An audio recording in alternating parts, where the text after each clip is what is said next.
everybody.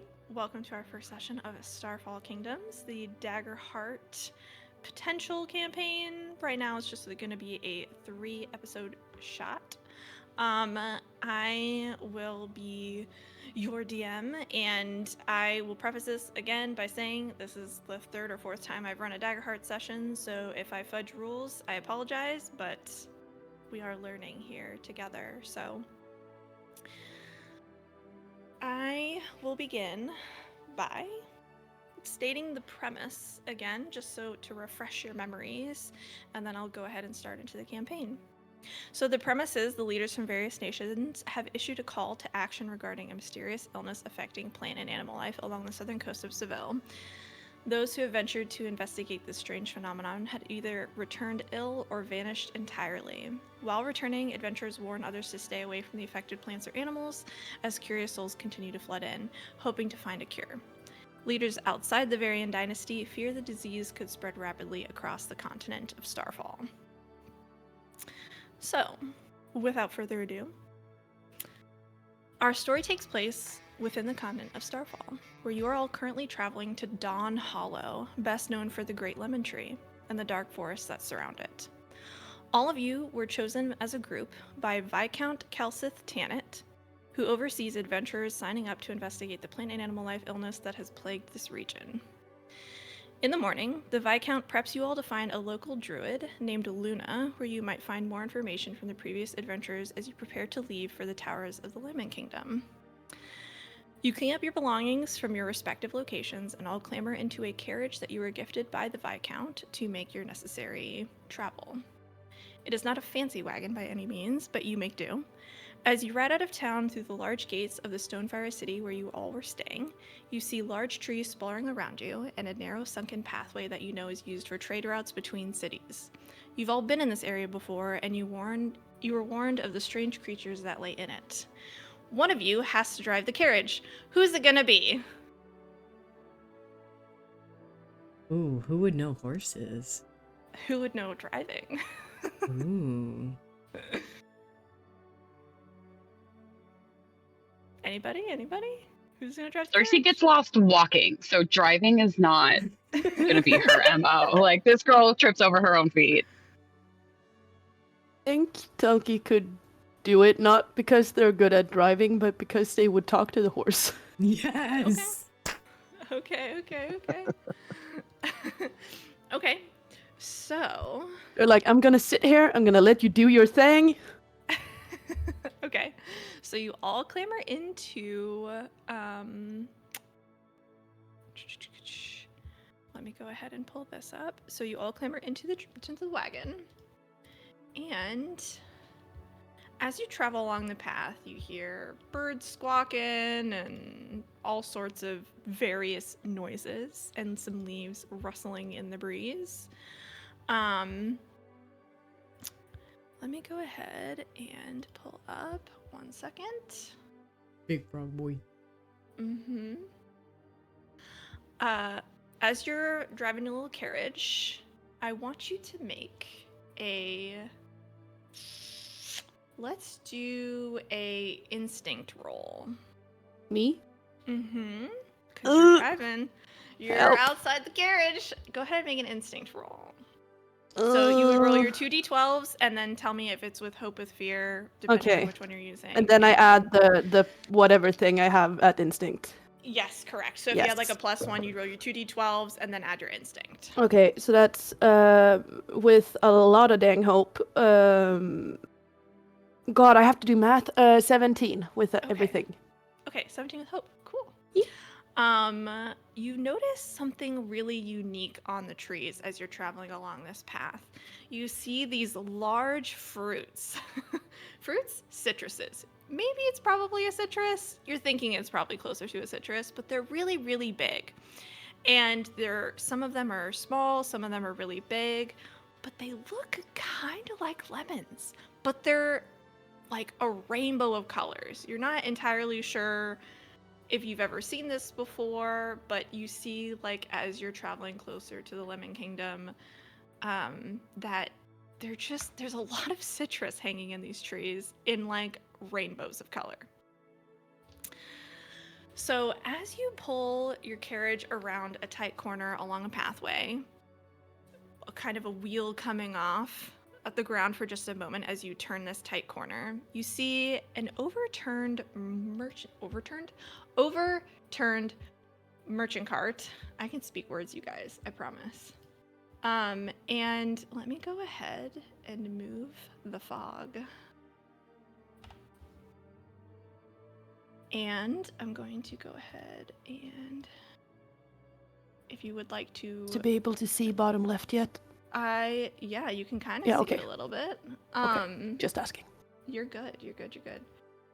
You can kind of see these little. I'm gonna move this. Goodness, please, Owlbear, please. No. Please. There you go. You can see that. So, as you guys are traveling on this path, you can see a scattering of fruits and vegetables, and you see some of the lemons are squashed from the trees below, and around the left side of the carriage, you see a form. What would you guys like to do?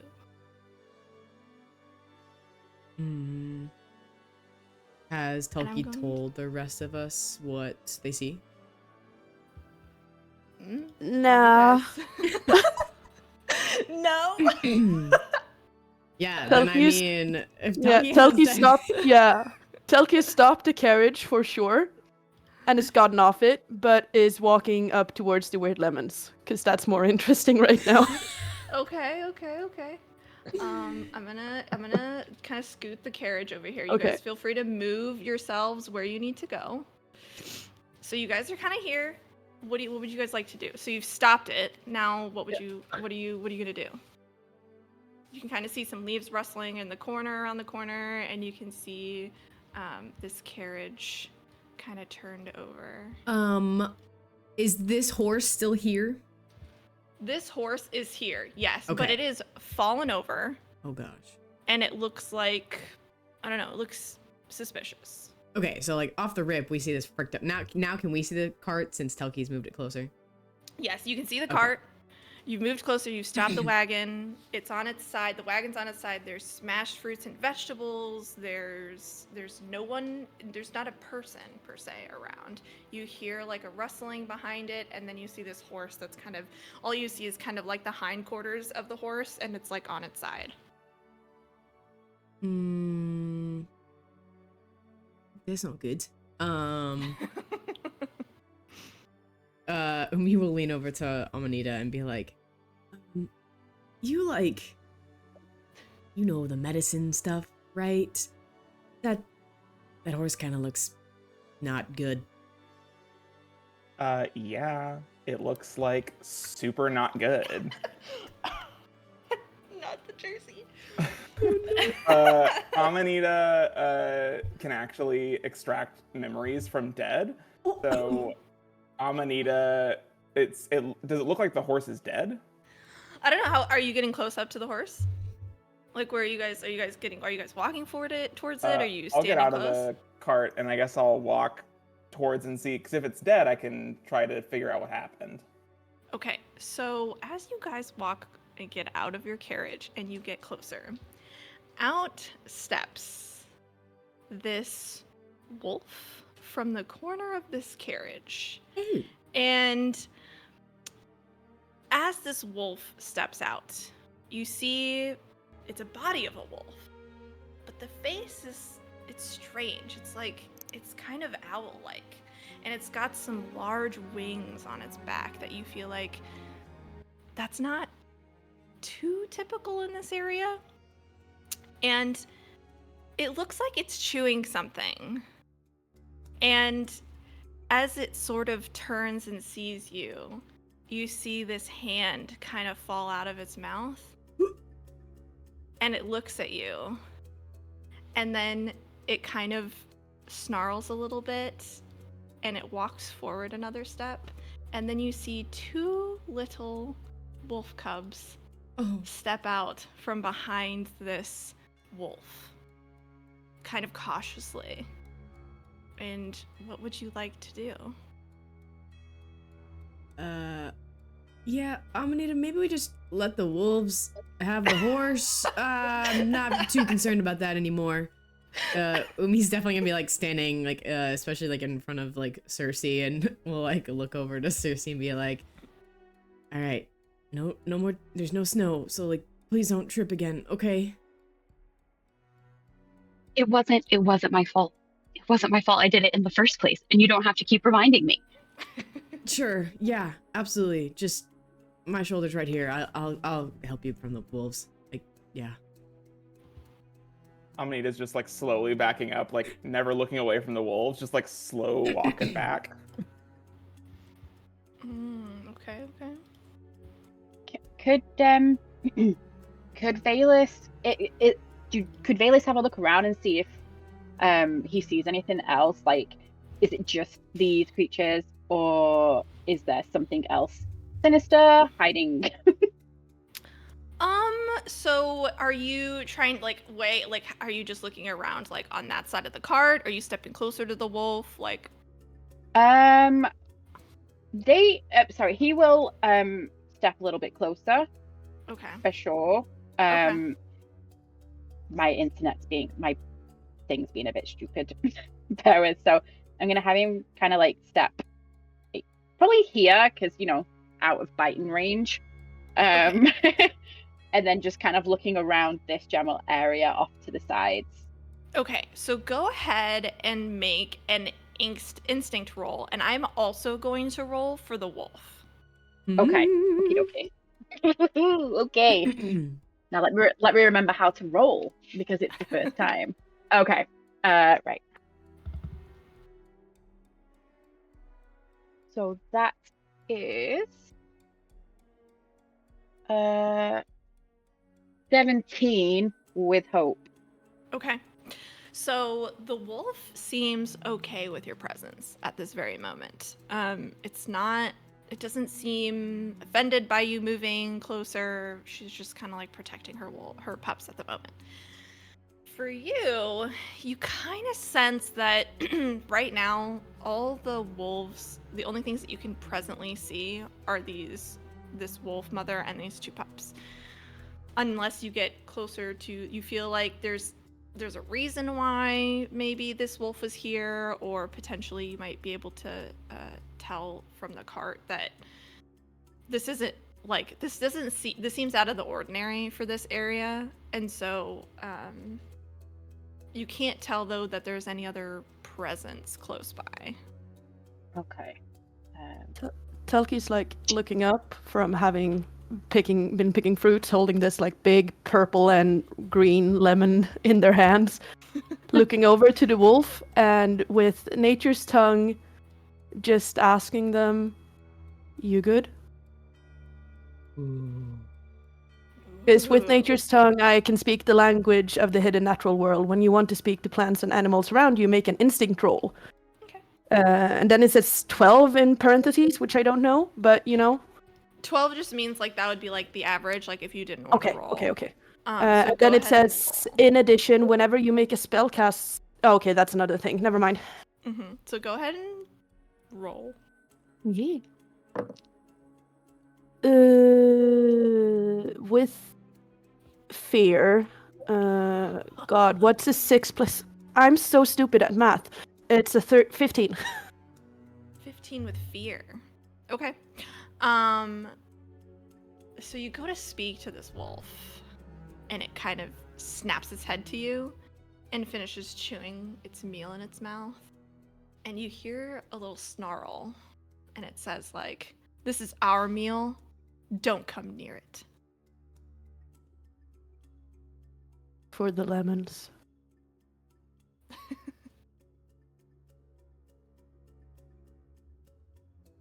What's with the wings?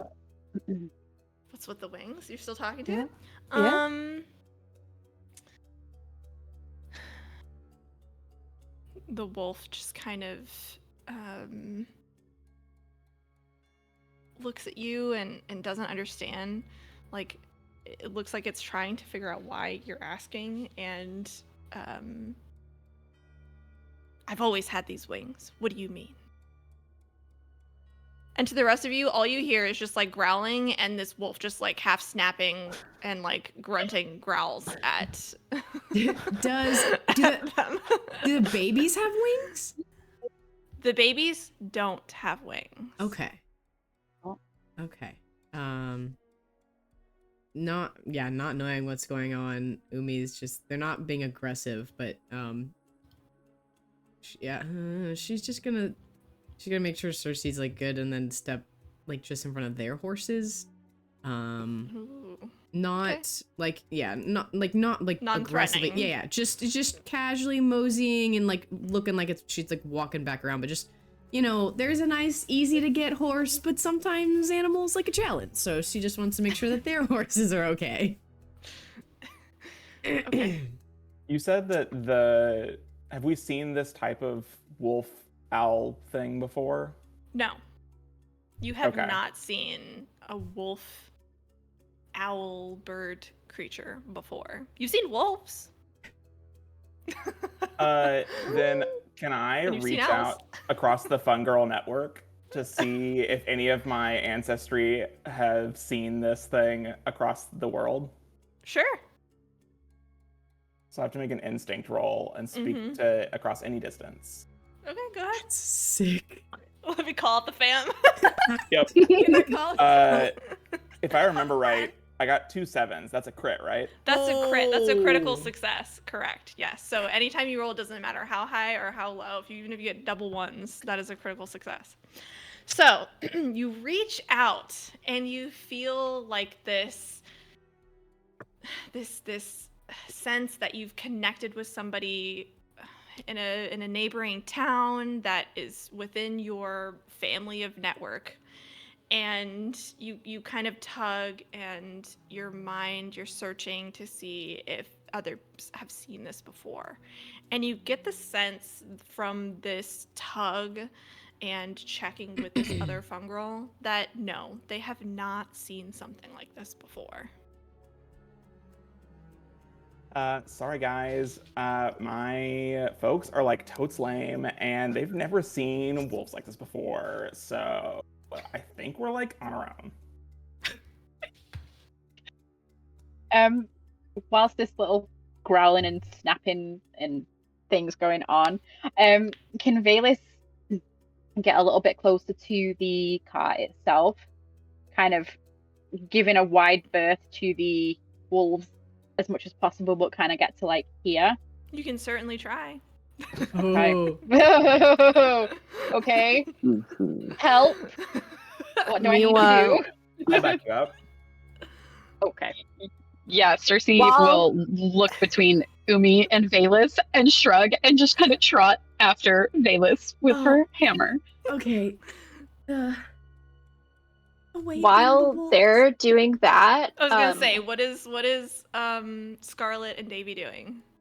while they're doing that to try to keep the wolves' attention away from her friends, Scarlet is just going to start playing like a calming song on her violin and cast Enrapture. Ooh. I have to make a spell cast roll. Well, I think she has to move a little closer. But yeah, she has to make a spell cast roll.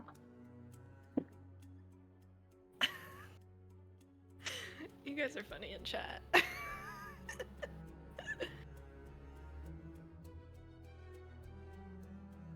That is in 11 with hope. Ooh. Okay. It's a good thing it wasn't fear. Scarlet is wonderful. Let me. Okay. So you play your song, and you can sense that the song has hit where it needs to be, and you can sense this wolf kind of take it down a notch. The growling has sort of ceased a little bit, and it's just kind of intently looking at you all. Its ears are still flicked back in protect mode, but you can sense that it did what it needed to do. So yeah, Valis wants to get closer, but doesn't want to get eaten. So, you know, how do we do that? So you can go ahead and roll a presence roll. So go ahead and do, let's see.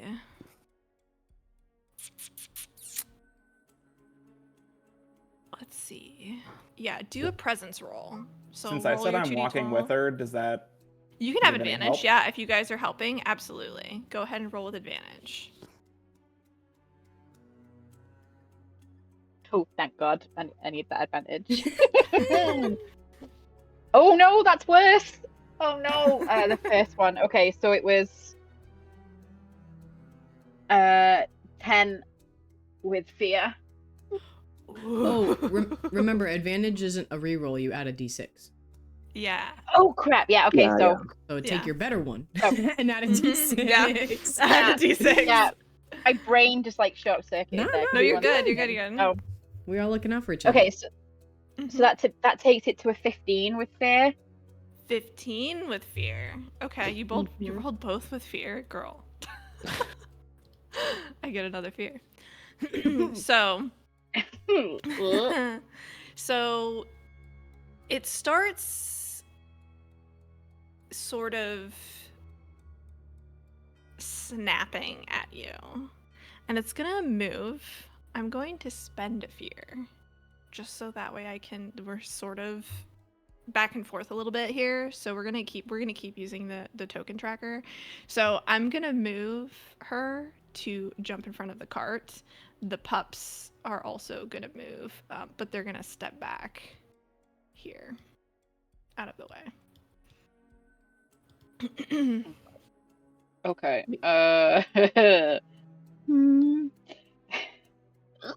Meanwhile, Telki has stepped back and offered Davy a lemon. What is Davy doing? What does Davy want to do? Davy is now eating one of these lemons. Just It's a Davy-sized full on. lemon. I love how they are vibing at the back whilst everybody else is probably about to get eaten. Okay. Surprised every color is just a different flavor. The wolf is gonna turn back to Telki and go, "What are your friends doing? Are they trying to take my meal?" Telki sort of looks up, looks to Valis. Valis, it asks you what you're doing. I am just trying to look at the cart. It has food in the cart. And pups to feed. Oh. I don't know what to do. He's just gonna stay put. He's just Okay. gonna stay put, like hands. Like hands Oh. in the air, like not really trying to Yeah. offend. Okay. And Is there Telki's gonna anything he look- can see from there? Telki's gonna explain this to the fox that he only wants to look at the boring stuff and not the food. Okay, I'm gonna just do a quick little roll. no. The wolf does not believe you. Why? I have the perfect stoner voice to believe. The wolf does not believe you. Can Umi like look and see? Umi's like been around like, you know, wild animals and hunting and stuff. Does the damage to the cart look like it was inflicted by like a wolf and claws, or does it look like like something else like overturned the cart?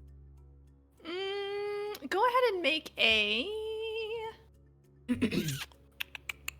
from that distance. I would say go ahead and give me an instinct roll, and I'll tell you what you can see.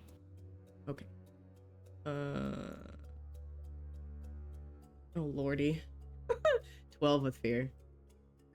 Before you get to the final roll, I'll boost that with a 2 on my prayer die, so add 2 to that. Oh, sick.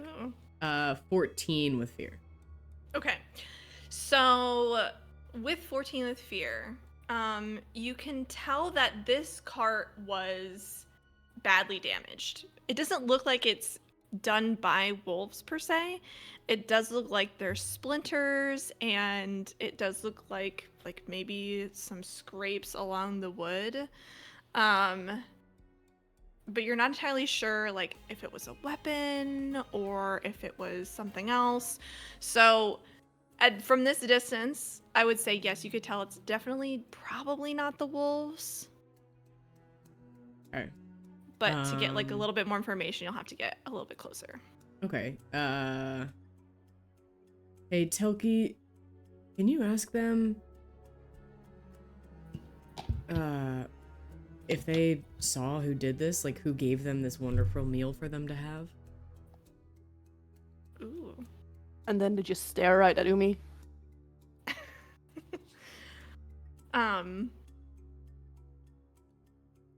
We can. Okay.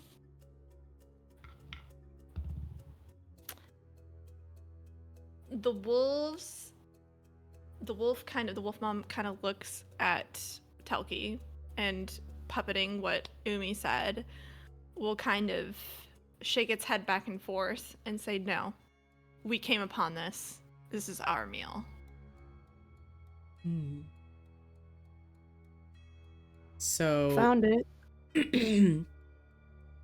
okay. Well, from what I can see, like, they didn't do this to the cart. And I mean, I know that I kind of like live up in the mountains and don't really see a lot of civilization, but a busted up cart is not a good sign. So I'm worried that like something else is still around that did this. I mean, the wolves are scary enough, but they didn't do this, and that worries me.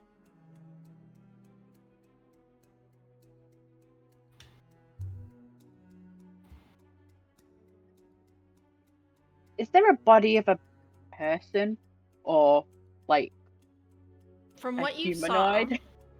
saw, there was a hand that was kind of out of the wolf's toothy maw that was chewing on it before it fell to the ground. But you can't see other bodies. Like, there is no, like, humanoid body, nothing. You just see the weird gangly hand that was chewed up like a chew toy. Somebody else wants to go, but are there any, I'll move like slightly here. It's still staying pretty far out of their range since now we've got people between like the wolves and our horses. Knowing that the path splits two ways, are there any like human footsteps anywhere versus just the tracks that the wolves made? I will say there is enough foot traffic here that you see a lot of footsteps everywhere. It is like a road that is in between towns, so you can't tell like necessarily like if it's, you know, recent or anything like that. It's just a lot of foot traffic in between these two towns for travel and trade, so there's no like real way to tell. I guess, you know, looking at Telki, looking at our cart, and looking at this one on the way, I guess we're kind of at an impasse with them then. If we just let them snack, do you think they'll let us go by if we don't touch their meal? They said don't touch their meal. I guess we just gotta risk moving around them and see what they do. Tulki's gonna look to the wolf again. Are we okay if we leave your meal alone and just go? The wolf is going to look at you and think a moment and turn around to see her two pups. And she's going to step slightly to the side over here and say, just don't take our meal.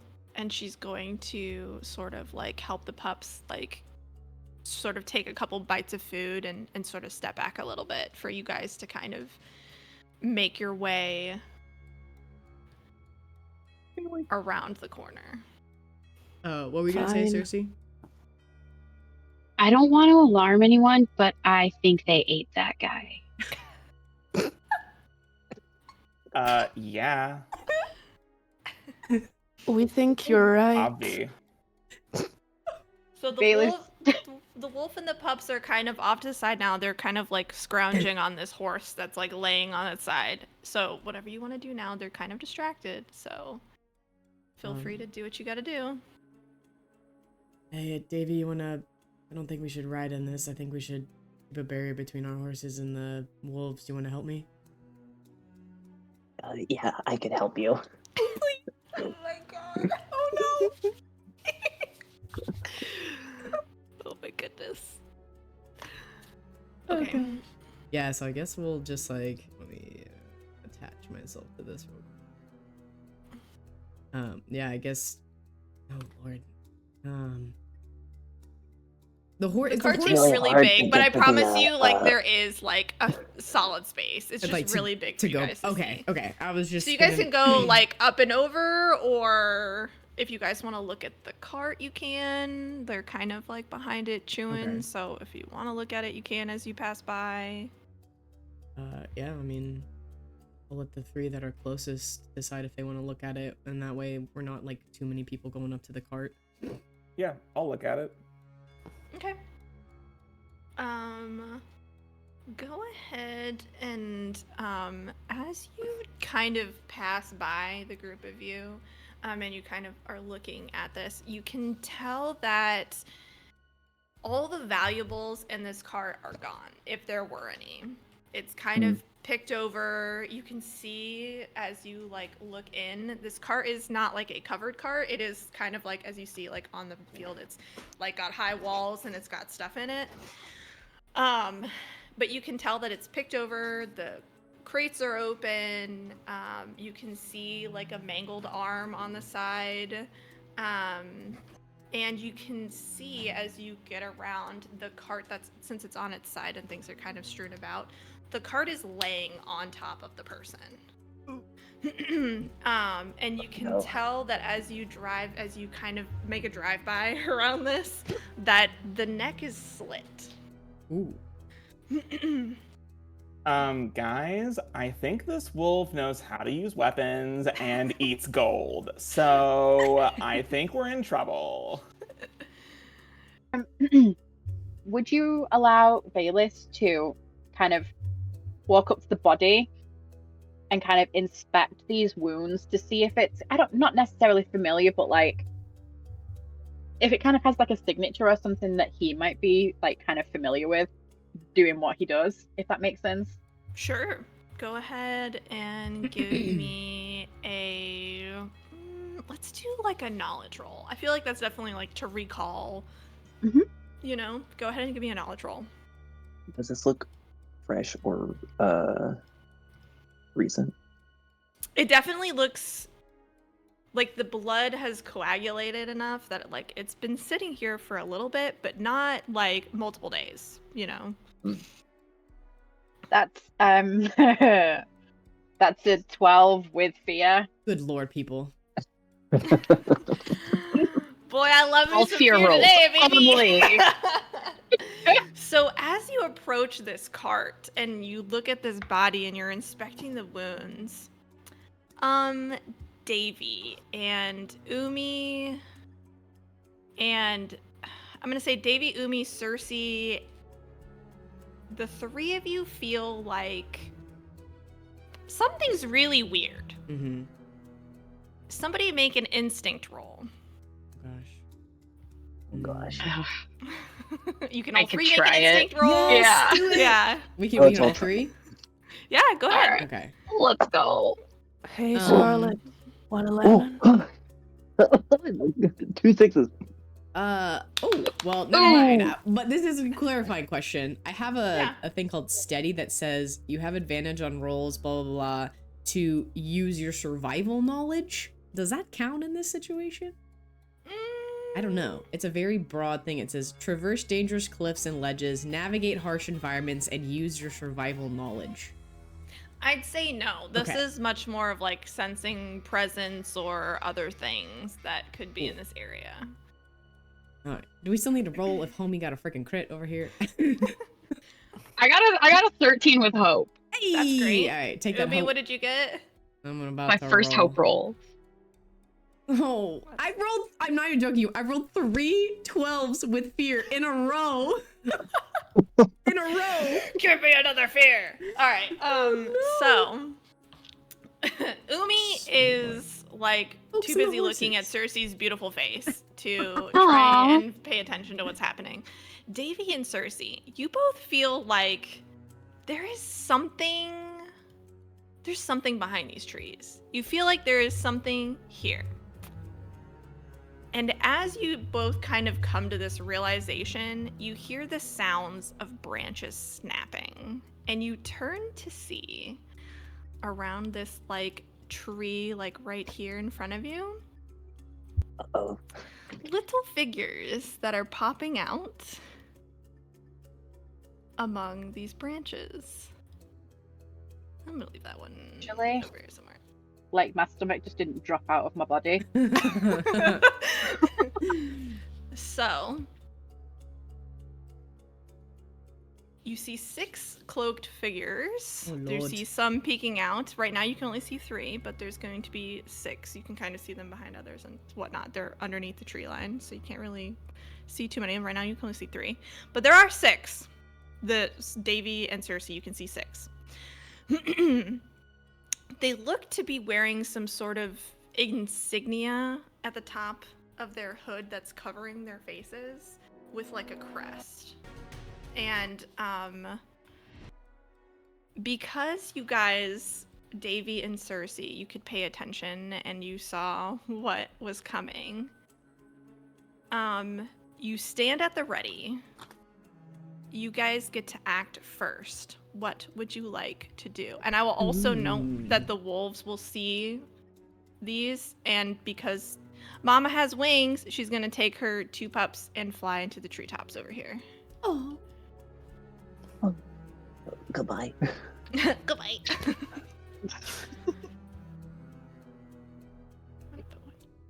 You guys would maybe see Okay. this one here.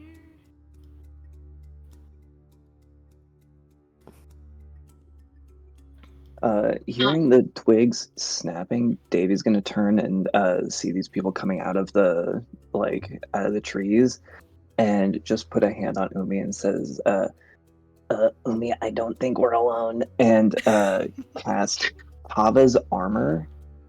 Oh. So you get.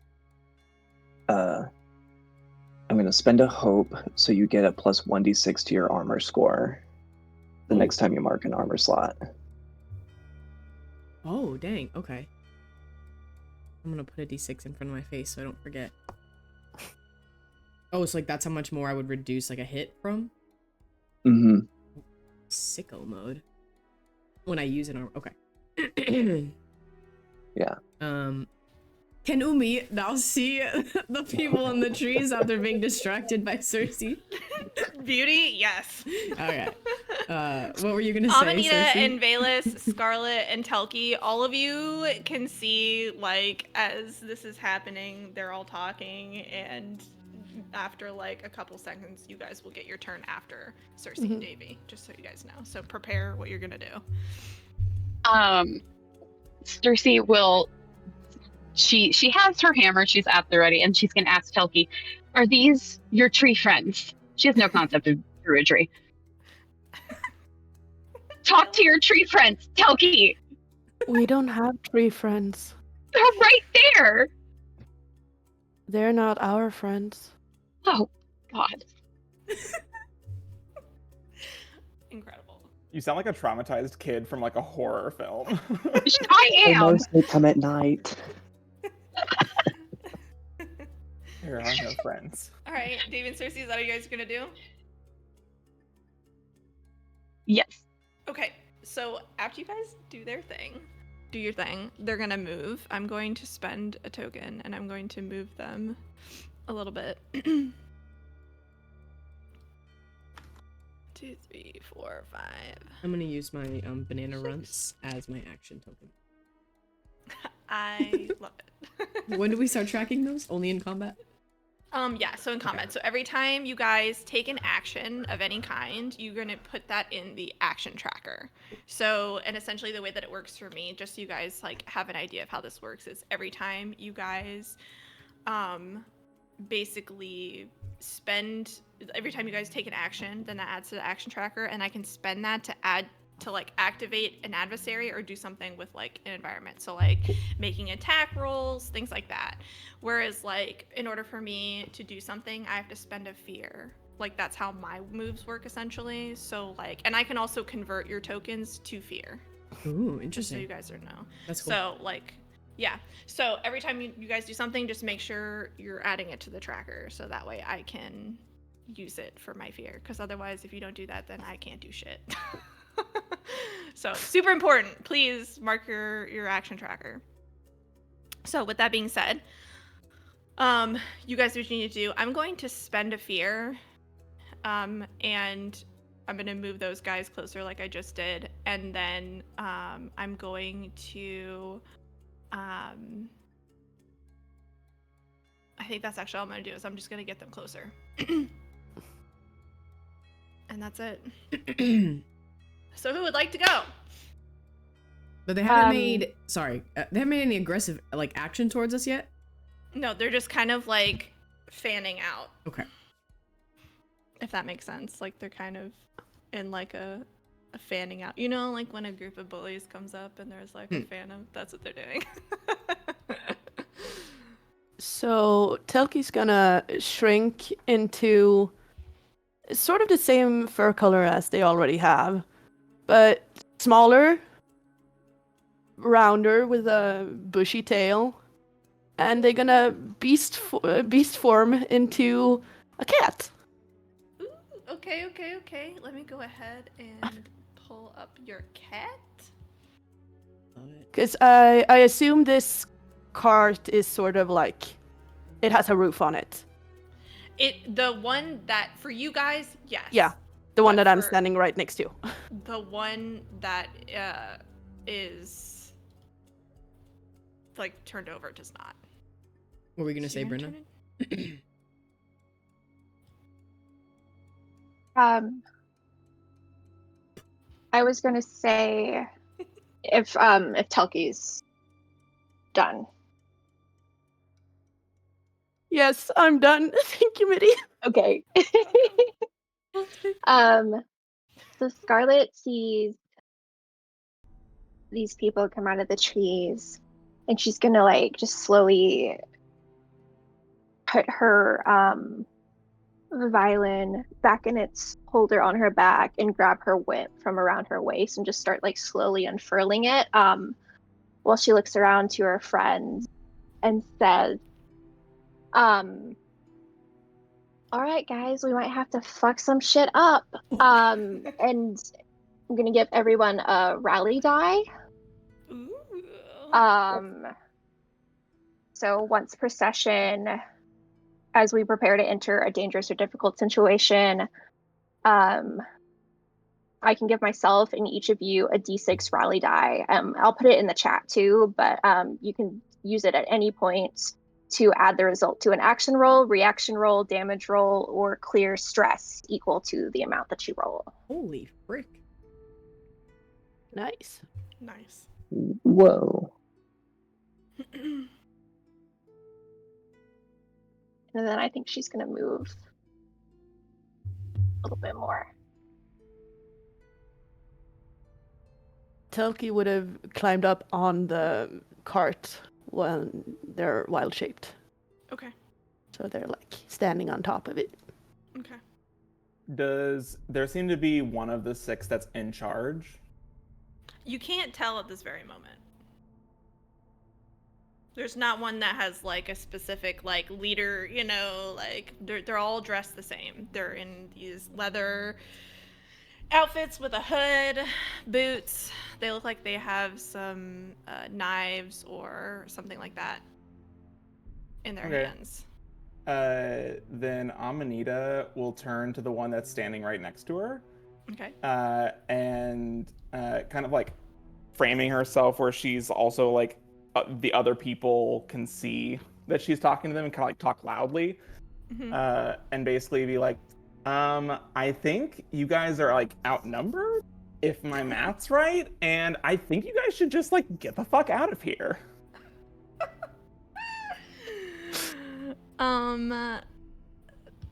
This this person, looks to you and says, I don't think so.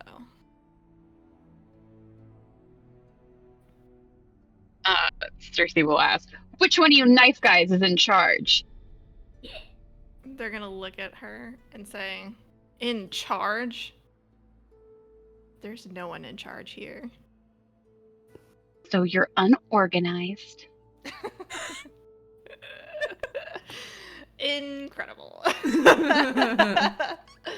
Valus, what are you gonna do? I was gonna talk whilst my microphone was off. That's what I was gonna do. The one that's near Amantia, can Valus see the insignia that these people are wearing? And if so, is it something that he would recognize? Go ahead and give me a knowledge roll. Ooh, okay. My dumbest shit rogue. Yep, sure.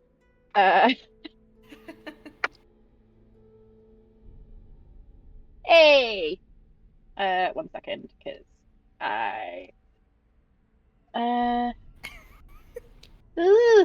knowledge.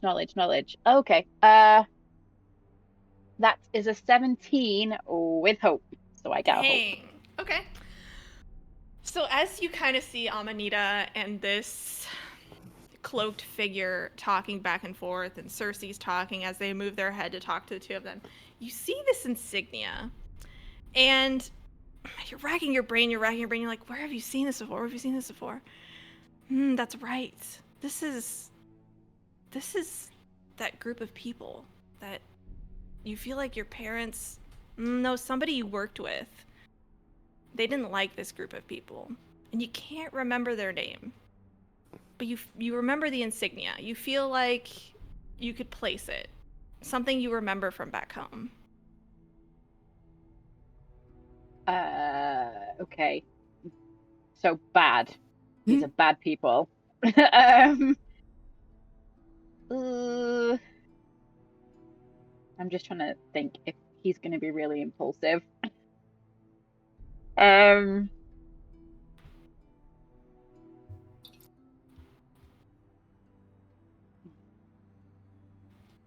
he's not the talking kind. He's the doing kind. I mean, so you I'm can go like, ahead and move up and go and attack. Why not? Okay. All right. Valus is going to move up to the one that's in front of Amantia. Yeah. Amanita. And I'm so sorry. I did not mean to say that wrong twice.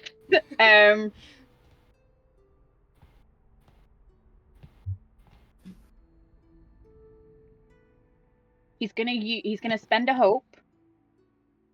Okay. And use Rain of Blades. Oh. Okay. So spend a hope to conjure throwing blades that strike any enemies very close to you. Make a spellcast roll, and all the targets that you succeed against take a d8 plus 2 damage. So I need to make a spellcast roll first.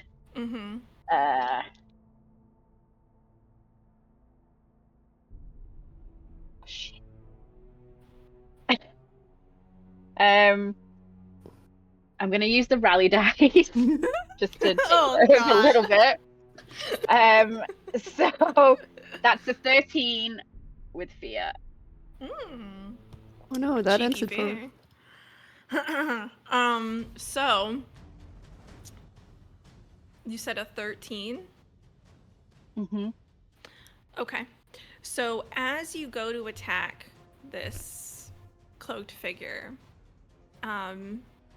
these blades rain down on them, and they definitely feel like they were hurt.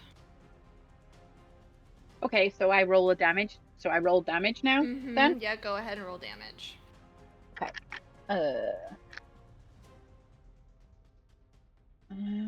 So it's... I've never rolled... I'm using both daggers, like 2 little swings, so it's a damage roll for each. So it's...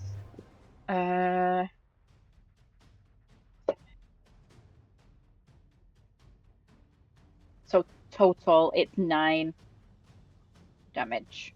Okay.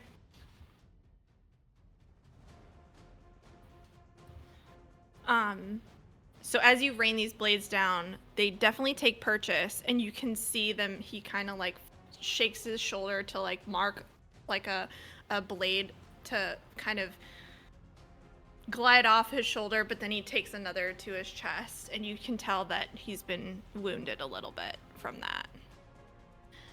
And because you rolled with fear, I'm going to spend a fear token.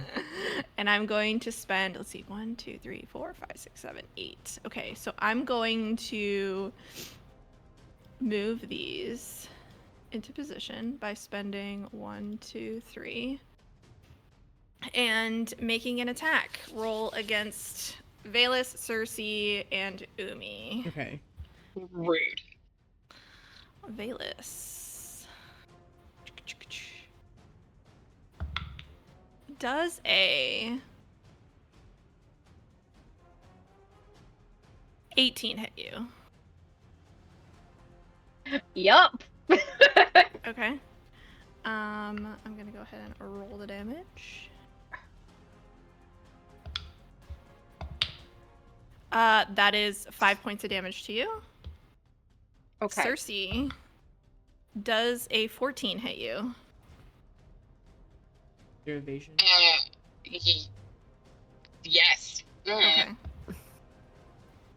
Can I use my ability to mark a stress and stand in the way to take the damage instead? You totally can. Cool. My hero. That is 13 points of damage. Okay. To you? This is really freaky. So I now I add the d6 for, oh no. I reduce all incoming damage by my armor score, so 5. So that's an 8. And then I'm going to Don't forget, guys, you can mark stress as well. Yeah. And mark your armor. Just so you know. Also, if you're at a threshold, I can reduce the damage by 1 with my prayer dice. Yeah, so like That's if you're cool. like a 7, or like if you're supposed to be a 6 and you get a 7, you Okay. can do it. So that way it's not like a major, it's a minor. Gonna try and use this rally dice, or the armor dice, to I'm gonna use my armor slot, and I want to see how do I can I just roll just a d6 on demiplane, or no? You totally can. Yeah, or if you want to roll it How in do owlbear too. I don't. Okay, let's do that. Let's roll an owlbear. D6. Oh, balls. Okay. So that would, okay, so that uses that up 1 armor slot, and that makes it, I guess it doesn't matter, but it would reduce it to 2 damage. Okay. Which still is 1 HP. Bummer. Okay. And then the last one's going to hit you, Umi. Okay. Ooh. Man, I rolled really high on all of these. Does a 17 hit you? Yes. That's 8 points of damage. Reduce to 3. I'm gonna use another slot and take no damage. Okay, cool. So that's their turn. It is now your guys' turn. All right, let's see if I can pull this off. Cersei would like to use her whirlwind ability. Yeah.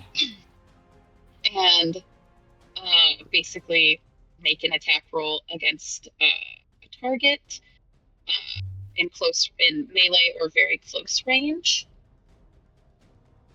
So I'll just do that to the guy standing right in front of me, and hopefully the guy next to him. So on a success, I spend a hope to use that roll against every other enemy in the weapon's range, and Cersei has a warhammer. Sweet. Go ahead and roll that die, baby. Well, though, okay. And you have that rally if you want it. Mm-hmm. And I want to use my rally. Okay. All right, let's see if this works. Okay, so that is a, let's say 14 That will hit. damage. Perfect. Was it hope or fear? Oh no. Guys. That's okay. Yeah. What was your? Did you roll the little +2 strength on the battle axe, or did you roll the 1d whatever? Oh, I did it backwards. Hold on. No, it's all good. Yeah. Hold on. You're guys. good. You're good. Okay, so 18 hope. Ooh. Amazing. With the +2 strength, and so now let me roll for my damage. Totally. Nice. 10 damage.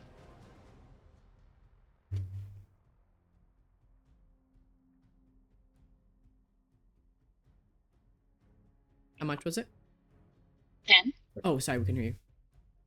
It was Sorry. 10 damage. Mm-hmm. Okay. To both. Nice. To both. Okay, so let me really quickly. I'm gonna rename. Let me see.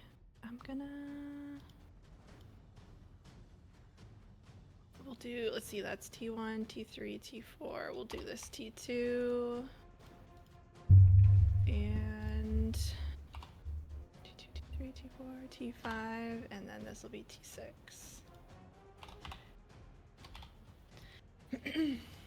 So let's see, that was T3.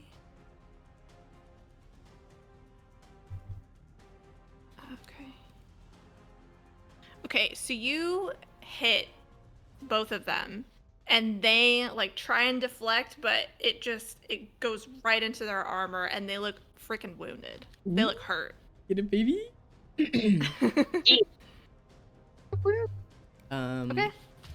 Yeah, I mean, right here is like Umi is like was a little distracted by even seeing these people come out, like watching Cersei just like blast them both, just like a freaking hammer spin tornado.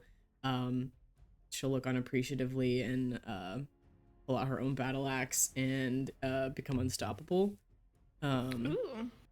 And is gonna bonk the one that's like right up on Cersei. To give her some breathing room. So Okay. I'm going to let me deal one or more. Okay. Add the current value of your unstoppable die to your dice total. Okay, so that's a 1 facing up. I have a D4 in front of me to remind me. Okay. I'm going to roll to hit. I'm gonna use my rally. Okay. Oh my gosh! It's a 14 with fear. Let's go. We love fear in this house. No! Do we love fears. fear? All fears. Okay, so you said, what was it, 14? Oh, wait. Yeah, 14 to hit. 14 hits. Okay, so then I'm gonna do damage. What does this do? Increase your armor score at the current value. Okay. Damage. 3. 8 plus 1 is 9 damage. 9 damage. That To the takes T2. him out. So you go to hit, and this guy just, like, you hit him with your weapon, and just he flatlines. You kill him. Oh gosh. That was a nice hit, Cersei. Mm-hmm. All right. Thanks. So I've been practicing. since you rolled with fear, I'm gonna spend a fear. I'm going to move. Let's see, 1, 2. Move him here and move him here. And then I will spend 2 more, and I will have them take attacks at Amanita and Davy. Does a 15 hit you, Davy? It sure does. That is 6 points of damage. Oh my gosh. Amanita, does a 9 hit you? I'm not sure, but I don't think so. Do I just add the evasion and armor together? It's just evasion. So it's just your evasion, yeah. Then 9 is more than 8. Okay. That is 6 points of damage. And if it's I'm gonna go ahead less than and the use. threshold thing, then it Yeah, does so more HP. like yes, so just looking at your sheet really quick. So you would it would be minor damage, so you would mark an HP. Or if you want to mark if you had armor, you could mark an armor slot and take less damage. Or Which is take what no I'm damage, doing. I I'm gonna mean. mark an armor slot to only take 1 HP. Okay. Like an HP, I don't care.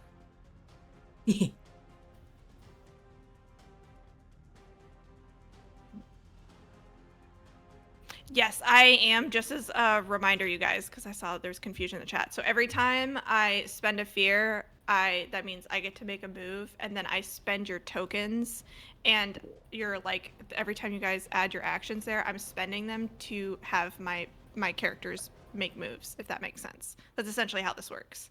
That's why it's super imperative that you tell me what your player actions are and that you add them on the tracker. Otherwise, I will not be able to do what I need to do. Which, speaking of Siwa, what's your action at? I think 1 banana. Okay, cool. Is that my turn, or like whenever I do something? Like, did my Whenever you make an attack, whenever you like go to do something like an action of any kind. Okay, you so would when add it to the action I tracker. took damage for Cersei, that's another one? No. Okay. No, it's just like when you physically like you're like, okay, I'm gonna go hit something, or hey, I'm going to go do this and attack this creature or whatever. 1 banana. Okay, cool. All right, Let me know that's when the you end of my use it turn. so I can eat it. Sounds Okay, so Telki's going to get up from vibing, seeing now that stuff is actually happening, and they're going to attempt to jump down on Mr. T4 Okay. and get all up in their face, Okay. and if possible, do an attack, but just in general, hang on and help Davy get like some sort of advantage. Okay. You mean like kind of like a grapple situation? Yeah. Yeah. Try to battle a frog with angry cat in your face, bitch. Go ahead and make a strength roll for me. Oh Jesus! I'm a cat. Which I know you're so good at that. Yes.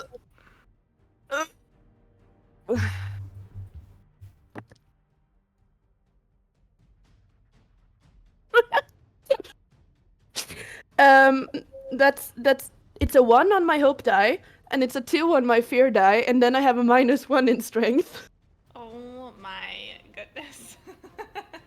So you said you But got no, a 2. wait, I have advantage on climb, locate, protect. Okay, so go ahead and add your d6, and then you said it was with fear, right? Yes, and that's Okay, a cool. 5, so that's a 6. Amazing. So all of a sudden, this cat leaps off of this cart, Davy. You have no idea what the heck is going on. You see this cat leap off this cart, tries to grab onto T4.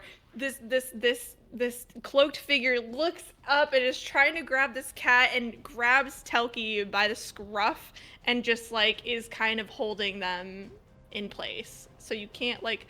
Sure, you tried to grapple, but it didn't really. You didn't make purchase. He's kind of just grabbing you there and holding you there. Welp. This is my life. And Davy has totally seen the cat form of Telki before. Oh my goodness. Okay. I think Valus would look over at that point because he's traveled with Telki and Davy the most so far, and just knows that Telki is the cat, and kind of what's that? Oh shit! under his breath as he sees this happening. Oh my goodness. Yeah, When so did we that's get a your fear. cat? Yeah, so it is my fear. You guys gotta stop Mhm. rolling with fear, y'all. So as you roll with fear, I'm going to spend a fear, and I'm going to. I'm gonna use your banana, Siwa, so go ahead and eat your runt. And I'm Yes. going to. The wolf mother is gonna see what's going on and kind of fly down and to get a closer look to see what the situation is. And that'll be the end of my turn.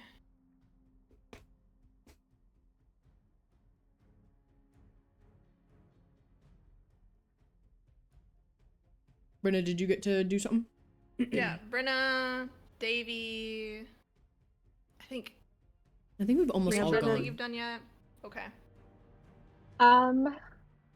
I think seeing all of the baddies scoring up against her bestie Amanita and Bayless, I think Scarlet is going to strut her little self over here. Actually, no, probably more like right here. And she's gonna pull out her whip, and do a whip crack. So I mark a stress. And I think I roll.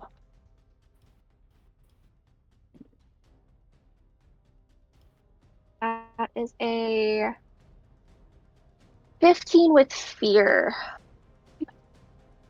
15 with fear. 15 hits. All right, so that is 1d6 damage, and then it scatters enemies in melee range. It scatters them to close range. So it just kind of pushes them a bit. Got it. And that is 2 damage. 2 damage. That was on T6, I think that is. Yep. Okay. And then you said it scatters them to close. So, and I'm assuming, does it say anybody was close? So you're in between. Are you just only focusing on the T6 one, or are you focusing also T1 and T5? Probably T1 and T5. I wasn't sure where I could move to like try to get as many All of of them as them? I could. Okay, But so I was- maybe because, I guess because you're facing towards T6, I will say, how about this? T3 moves back. Okay. Okay. And it was with fear.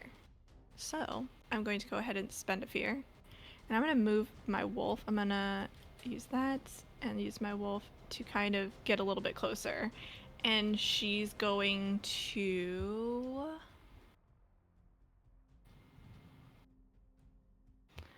She's actually going to bite T6 because she sees that y'all are in trouble and you helped her out earlier. So she's going to try and bite him. Oh, that does not hit. So she tries to bite at this cloaked figure, and the cloaked figure just kind of like steps out of the way. And that will be the end of my turn. Davey, do you want to go next, or do you want me to go next? Davy's gonna go. Wait. Let's see where to go. All right. Davy is going now seeing like Telki just being held by T4. Davy's going to move to right here, and he's going to put his hands together as a small ball of fire. He's like, "Come on, you can do this!" And a little ball of fire erupts in between his hands, and he shoots both of them out at T4 and T3, casting Wild Flame. Ooh, okay. Go ahead and roll to hit. Iron frogs. Okay, that is going to be. Whoops. Okay, 12, 15 plus 15 with hope. 15 hits. All right. So that is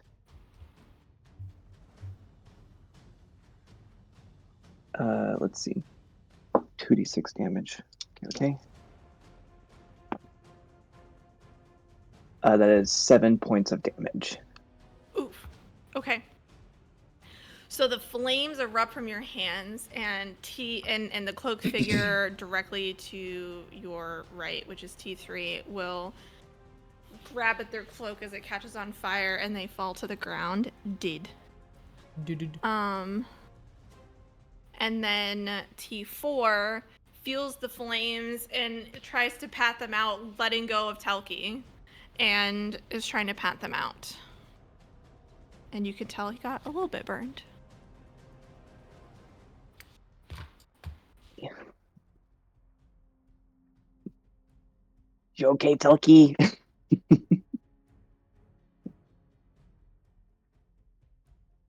All right, are you taking a turn, Midi? No, because they didn't roll with fear, so Okay. I'm good. Then Amanita will turn to, I guess, the 4 remaining people that are alive, and say, it looks like 2 of your friends are, like, totes dead. So, like, which of you 2 wants to join them next? And I'll kind of make eye contact to see which ones volunteer. Oh my gosh. They both take a look. Okay, so are you saying this like in general to the last? I'm saying like this the in ones around general you? to all 4 of them that are alive, and seeing like which of them like makes the least effort to avoid eye contact, like, or like which of them like volunteer. Well, T4's trying to pat out flames, so they have no idea what the heck you're doing. T6 is paying attention to this wolf, so really it's just T1 and T5, and they kind of like scoff at you and like, yeah, right. Okay, you losers asked for it. And I'm going to throw my axe like a boomerang. And I can try to hit both of them by using a stress. If I hit, then I'll use a stress. Okay. But if you'll let me, with Orderborn, since I respected their freedom to choose, can I roll with a D20 instead of a D12? I love it. Sure. Okay. My hope dies a D20. Oh my gosh. Incredible. Well, my hope die was a 14, and my fear was a 4, so that's an 18. Do I add 2 to that since it's an attack? Yeah, whatever your attack is, and that's with hope.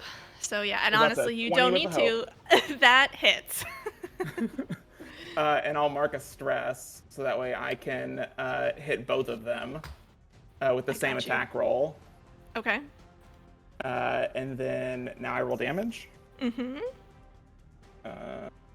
I think the damage is 1d10 plus 1, is that right? Let me look. With my hallowed axe.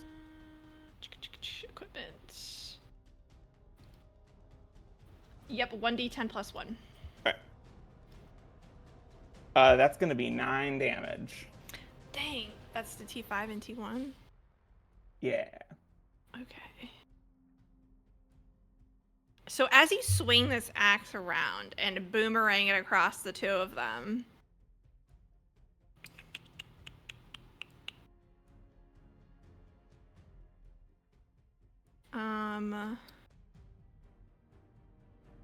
you can sense that, like, they hit, but there was, like, it kind of grazes off T1, but, like, it kind of grazes off T5, and then, like, hits T1 on impact, and comes back to your hand, and they both kind of groan simultaneously from the impact.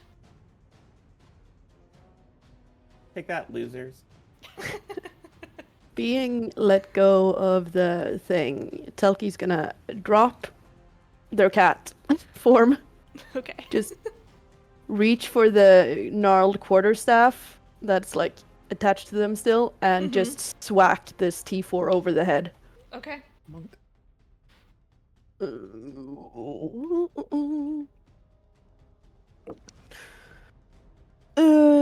So that's a 13 with hope. 13 hits.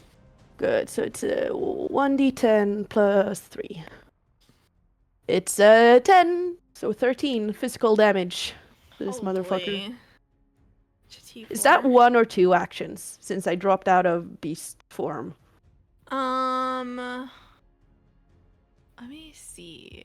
Does it say specifically? This is the one thing with druids that I am. No, it says mark a stress to transform in, and if you mark your last, you automatically drops, but it doesn't say anything about like Using an action. I'm gonna say no. I'm gonna say it's just gonna be like part of your turn. Yeah, like okay. Dropping a form in D&D essentially. Yeah.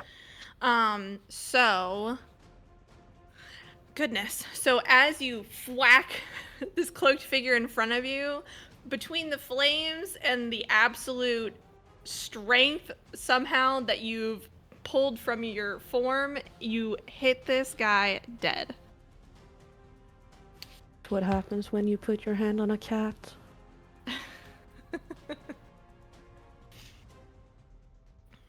And that was with hope, right? So yeah, you guys keep going. Okay, so Cersei will she'll glare at the dead guy next to her, and then she'll step between Umi and T6, and like Yoshi with the giant hammer, she's gonna bonk him. Just lift it up over her head, and she's gonna bonk him. So we've got, let me see. All right, we have an 18 with fear. Yay. Okay, that hits. And then we have 10 damage. 10 damage to 6. Let's see.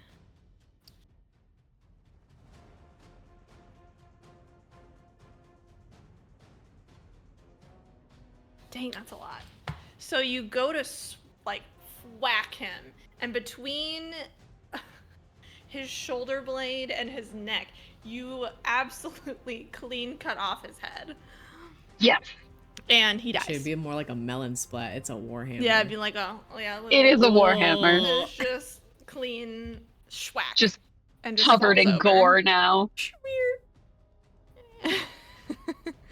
So as you make your little thwack, I'm gonna spend a fear, and I'm going to remove those two and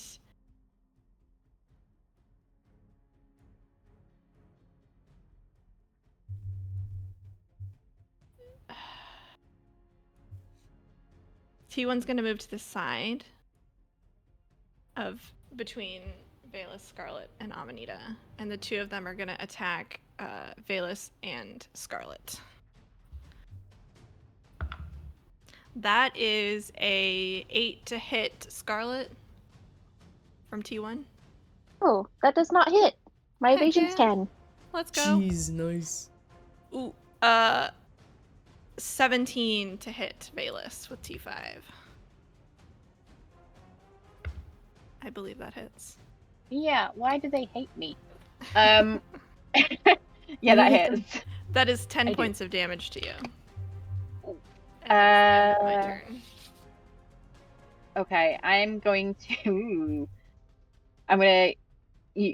use an armor slot and reduce that by 3, which takes it to 7, which is still 2 HP. Oof. Okay. Okay. Yeah, I was gonna say. Can Umi see that like Valus is looking a little hurt? That's up to Valus. Does Valus look hurt?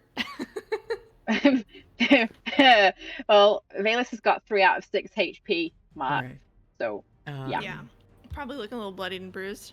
Umi's gonna run in and just get nearby Valus to basically like trying to interpose herself a little bit, and is gonna just tell Valus, be like, hey, I got you, all right, you're not going down, and then gonna try to hit I don't know, T5. Okay.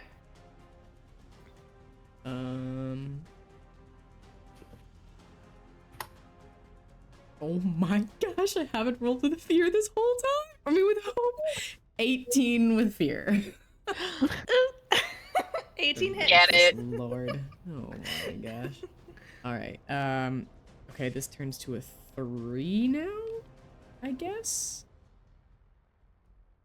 Whenever you deal 1 or more hit point. Oh, okay. So it's still on a 2 until I deal the damage. 7 damage. 7 damage. A Okay, T5. and that was on 5. Now it turns to a 3. Okay. So you hit this cloaked figure and they wince in pain and they try and like ready for a counterattack. And I will spend a fear and they will do just that. Okay. T5 is going to try and hit you, Umi. I now have resistance. Okay. That is a 17. It's Ooh, 10 points of damage. okay, so 10 halved to 5. Yep. And then I automatically reduce all incoming damage by my armor score, which is 5, so 0 damage. Yep. Frick yeah. And that'll be the end of my turn. Can Tel- Baelish You I go. was gonna say, having sort of good instincts in a way, Telki's gonna, seeing Valis looking all bloody over this, so she's gonna move faster than she's done this entire session. Go over to Valis and put their hands on them, and with spellcast regeneration, I can use an action to spend 3 hope to clear 1d4 of hit points on a creature you're touching. Ooh. Hey, Nice. thank you. So that's 4. Oh, okay. Nice. Hey. Valis Now I'm out of hope again. Hey, you gotta use it. Valis will look at Telki and just be like, thank you. I needed that, friend. You need to look out. I will.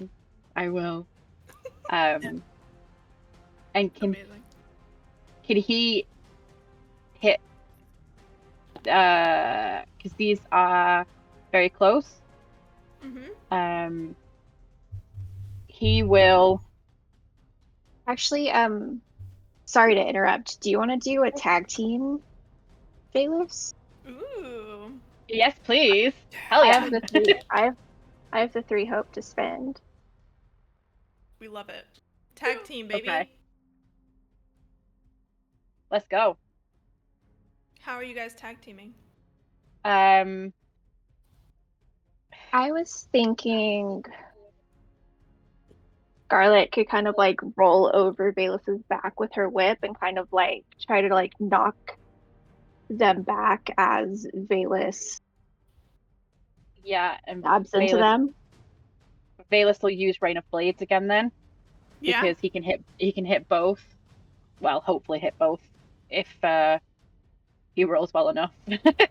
Go for it. Okay. I'll allow it. Go for it. Roll that dice. So for anybody who doesn't know, Banana, action. That's 2 I 12. got a 2 12. I got 2 threes. Okay. Nice. 12. So just so you know, for anybody who's watching and or not reading anything regarding Daggerheart, when you team up, I believe the way that it works is Dude, pull 2 up my little- 12s is insane. Yeah, so I think the way that it works is, let me just double check my little game. Grid of all crits! The grid of all crits! Yeah, that's pretty The wild. mother of all moves. And you don't get hope for a crit, right? if you I think you do get a hope as well. Sweet, because I didn't mark Yeah. that for my crit earlier. Yeah. Okay. Let me just double check. Hold, please.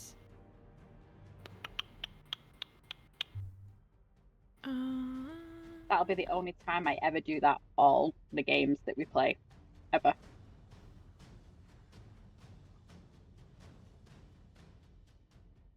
Oh my goodness, where Is it? Wild. I think it's in core mechanics. Hold on, you guys. I'm sorry. I just want to make sure that you guys are doing it It's on correctly. page 104, if you're looking for the page number. Thank you. I knew it was in this area. Okay. So yeah, so you can make a group action. Yeah, so you get a +1 whoever decides to lead, I believe. It's a group action though, isn't it? That's like if we're like. Oh, never mind. It's Yeah. tag team. So you spend 3 hope, and yeah, let me just make sure. You guys just do 1 action token, not 2. So then yeah, and then you roll your damage as usual and add it together. So yeah, go ahead and. So what did you guys roll? Crits.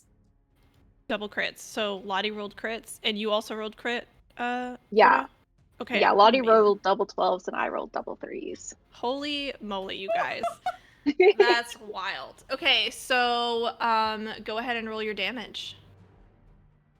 And then Not a lot. It's not a lot of damage, but Oh, it's that's okay. 1 point of damage for me. That's worth it though. That's 8 total to both, because it hits both. Okay. Yeah.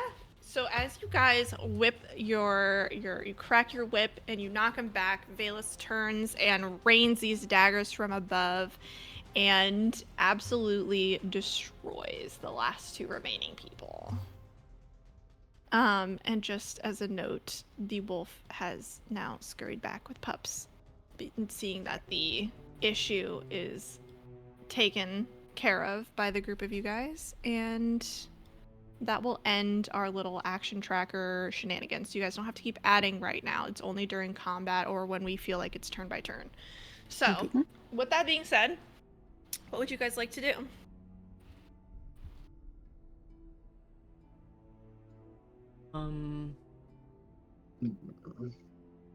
Yeah, so you initially said they all had insignia, like they all had insignia on. Yes, so on the top of their cloaked hoods you see this insignia, and you can't, like, from just like kind of bending over and looking at their blood-soaked cloaks, you can see it's kind of like I'll draw it for you guys when I have the time after the fact, but it's kind of like a bunch of little like half moons together, like stacked on top of each other, and then a dot at the top. Oh yeah, I get you. Yeah. Umi will look at Valus, who she has seen using daggers, and say it probably, these people would probably be linked to something bigger, right? Normal bandits don't just look all matchy, huh? I know this symbol. I don't know where from. I can't remember any names. Well, I was thinking, I don't know much about, the rest of like the main settlements and stuff, but if you think you know it, should we cut a couple of these off their clothes and have a reminder for later? Maybe we can show around and ask if people know where they're from or who their leader is. I think that would be really useful. Maybe we should see if they have anything on them as well. Oh, yeah. Yeah. When we go hunting, we use every last bit of what we hunt. I guess it makes sense to do the same here. So Valus will get the 2 insignias, I guess, off the closest ones, and do a little loot as well, if that's okay.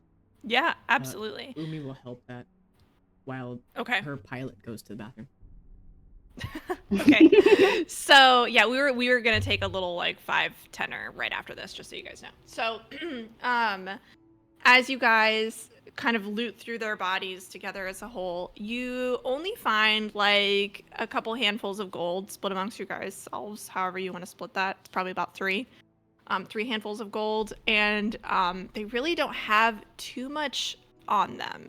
They have some knives, they have just, the generic adventuring gear, such as, like rope and things like that, of that nature. So really nothing too, like, they're not carrying any, like, books or anything like that. Does one of the knives seem to have, like, dried or coagulated blood on it, as if it had sliced the neck of the merchant that's on the cart? I will say, because they were all fighting with their knives, they have blood of some of y'all's on them, so you can't tell if the blood that's on that knife would have been from that merchant, but you get the gist, just kind of like, because you have that backstory of being sort of medically trained, that these knives that they had could have definitely been something that would have made that slit in the merchant's throat. Gotcha, but there's no way to pin down which body did it. Nope. Then I guess I'll just take a shot in the dark. Amanita will walk up to T1 and crouch down, put my hand on their forehead, and try to think of the sensation of slitting a throat to try to extract a memory, and I'll mark a stress to do so. Ooh. Yeah, it says you can, spicy. with a corpse that died recently, you can mark a stress to extract one memory related to a specific emotion or sensation. So, or I guess, would an emotion be, I'm trying like to think of, like, anger or something along those lines, or like bloodthirst? No, I was almost thinking more along, because I want to get to who they work for. So I almost wonder if, like, an emotion of, like, contempt. Okay. So you touch their forehead and you close your eyes and you try to sift through this dead person's brain for a memory. And as you sort of sift through, you can feel this pull to a specific memory.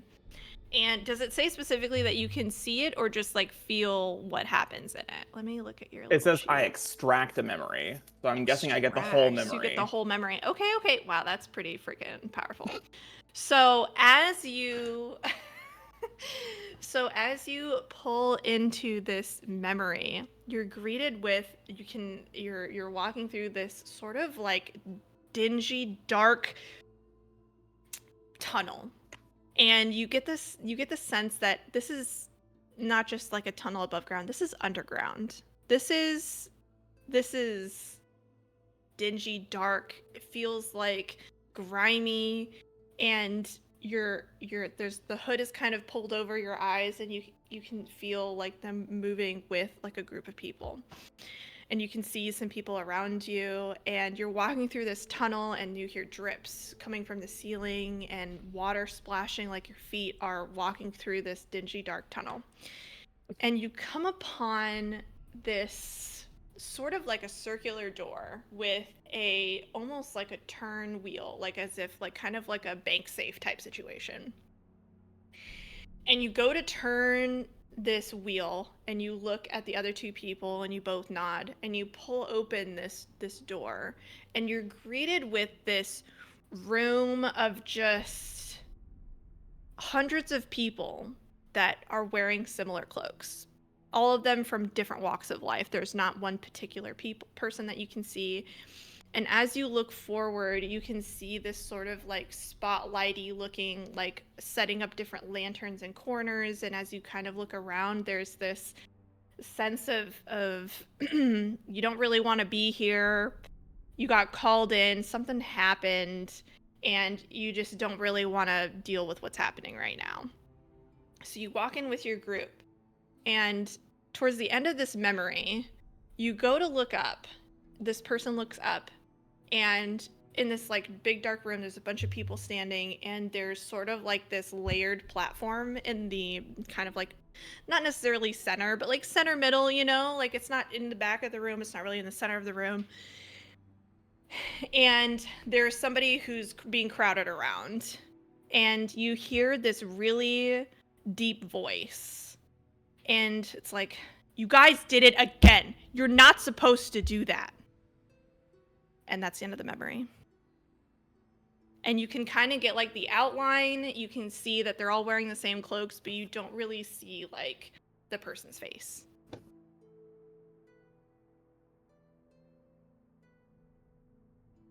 Cool. I'll let other people go, but I'm gonna do it again on a different body in a sec.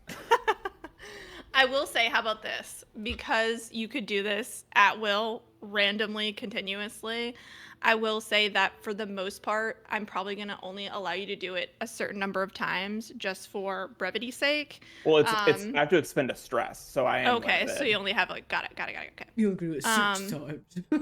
Yeah, I mean, you could, because you could like rest and then do it again. Well, I also have healing things that that you could give you clear stress. So yeah, that's why I'm like, there's only going to be a certain amount of things. Yeah, that you're yeah. gonna Well, I be was able to only pull. going to do it like once or twice more. Okay. Anyway, is there anybody else that would like to do something before we continue? Telki's going to pick up their lemons. Cersei wants to know why Amanita was touching dead people. It's weird, you guys. Are you asking Amanita, or are you just like saying it to the other people? I'm asking Amanita, why are you touching the dead people? It's like my job. Like, she's like eye rolling a little bit, and she's like, I can like find out stuff, like, what's up with them, like what was their deal. You're so cool. You're so cool. Yeah, like as if. Whilst that exchange is going on, Valus is going to walk over to Telki and Davy specifically, and Valus doesn't really show too much emotion, but you can tell that he's checking on them both for like injuries, because he made that move, and he's just kind of like, are you both okay? Are you both all right?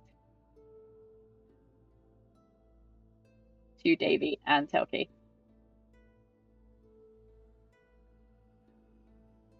Oh, yeah, I'm okay. Oh my god, so cute. Are you sure? Yeah, I just got hurt a little bit. It's not too bad. Okay, and he'll look at Telki and just kind of wait for an answer from them as well. We're doing fine. We were a cat. Yes, we are. Yes, you were a cat. Amazing. Cool. And Yeah, that was a neat trick. that's all. I liked it, Telgi. Thank you. Keep them on their toes. Or Could off take their a toes. nap. I mean, that card's pretty nice. You could totally nap as a cat. That sounds amazing. Oh, I did. You're smart. Cersei will walk over to Umi, and with her little tail, she'll like wrap it around Umi's wrist and ask if she's okay. Yeah, I'm good. You know, just they were nothing. It was all good. You're very brave. Yeah, I'm really brave. Anybody want a lemon? Hit me with the lemon, Telki. Telki's gonna throw it at Umi. We'll catch it and just bare hand crack it in half and hand part of it to Cersei. It's a green lemon. Sake, it's a lemon lime. All right. Well, as you guys are all talking amongst yourselves, what else would you like to do? Amanita is gonna just say to the group at large and ask, is anyone like hurt? Like, I can like heal and stuff. It's like whatever, and like comb a hair back behind her ear. Oh gosh. Does anyone need healing though? I wish that I had taken more off of Davy. I'm sorry, Nemo. Oh, it's okay. I can eat damage like crazy. I should have done it more. Yeah, and I can heal off damage like crazy. I've got like 3 different ways to heal off damage. Dude, look at us. Perfect team. One, and I used it on Valus, so I'm fine. But Telki didn't get hit, so I'm fine. I guess over the course of a couple minutes, since Cersei was asking earlier, Omnita will just kind of explain to Cersei how her like death, what was it called? How her death connection works to like see through dead people. And since I revealed information about myself, I can spend 2 hope and heal 2 stress, which I will do. Hmm.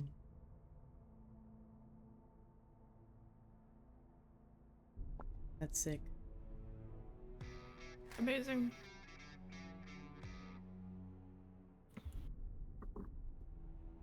And it Thank looks you so like much, the other Annabelle. cart has been thoroughly picked over. Like there's no books or anything, or like any markings that says who these people might have been, or is it just like a highway robbery? It looks kind of like it's been mostly picked over. I would say like there's no like markings on the cart to tell like where the merchant came from. You could tell that I mean this is a really well-traveled path over between 2 cities, so it's kind of difficult to tell like where necessarily this merchant came from. And everything's been pretty much picked over for the most part. You could tell that this was definitely like highway robbery, and there was probably a bigger group of people. Like this definitely seems like these 6 people were just like waiting for the next group, the next group of people to like take, and then it was kind of like a potentially staggered thing. But yeah, no books, nothing like of note. It was mostly picked over.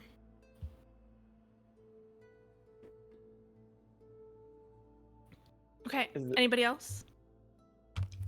I guess I'll ask the group, is there anything we like want to know about them? Like, if I like have to go into the icky dead people's heads, like, I want to know why. Like, otherwise we can just leave them.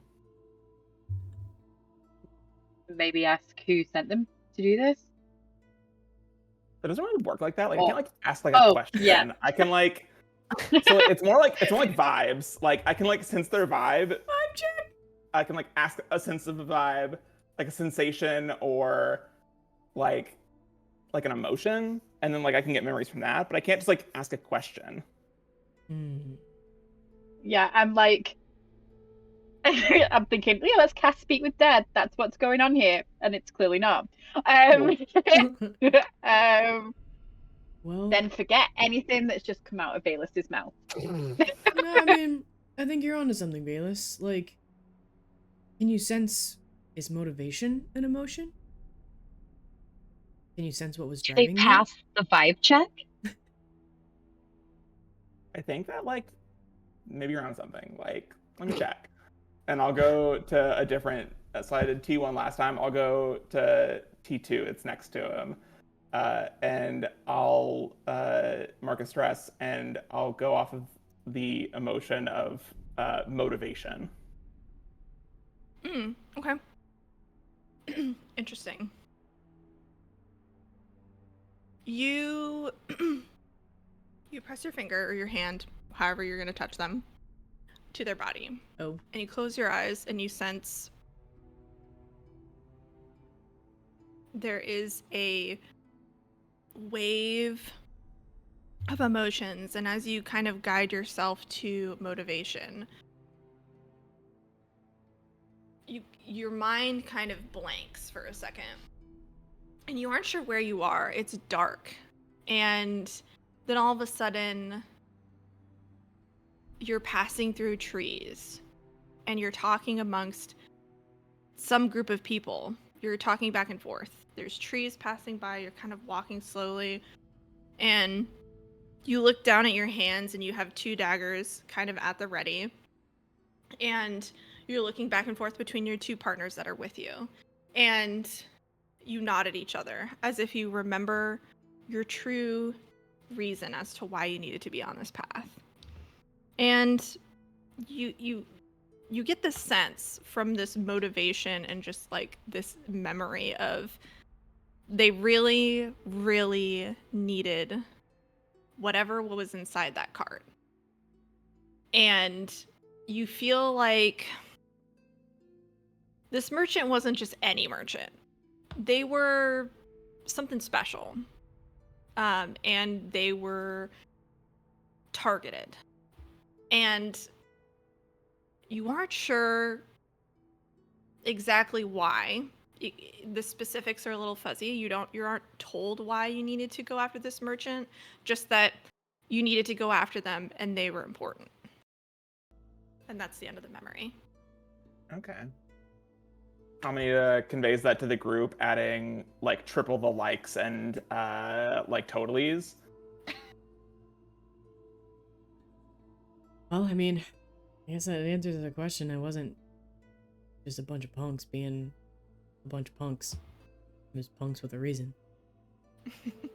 I mean, this can't be the reason why people are being told not to come down this way, right?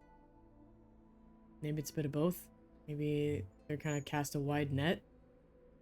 I don't know, that's what we used to do. If we were tracking something and looking for stuff, no sense in narrowing your search, you know.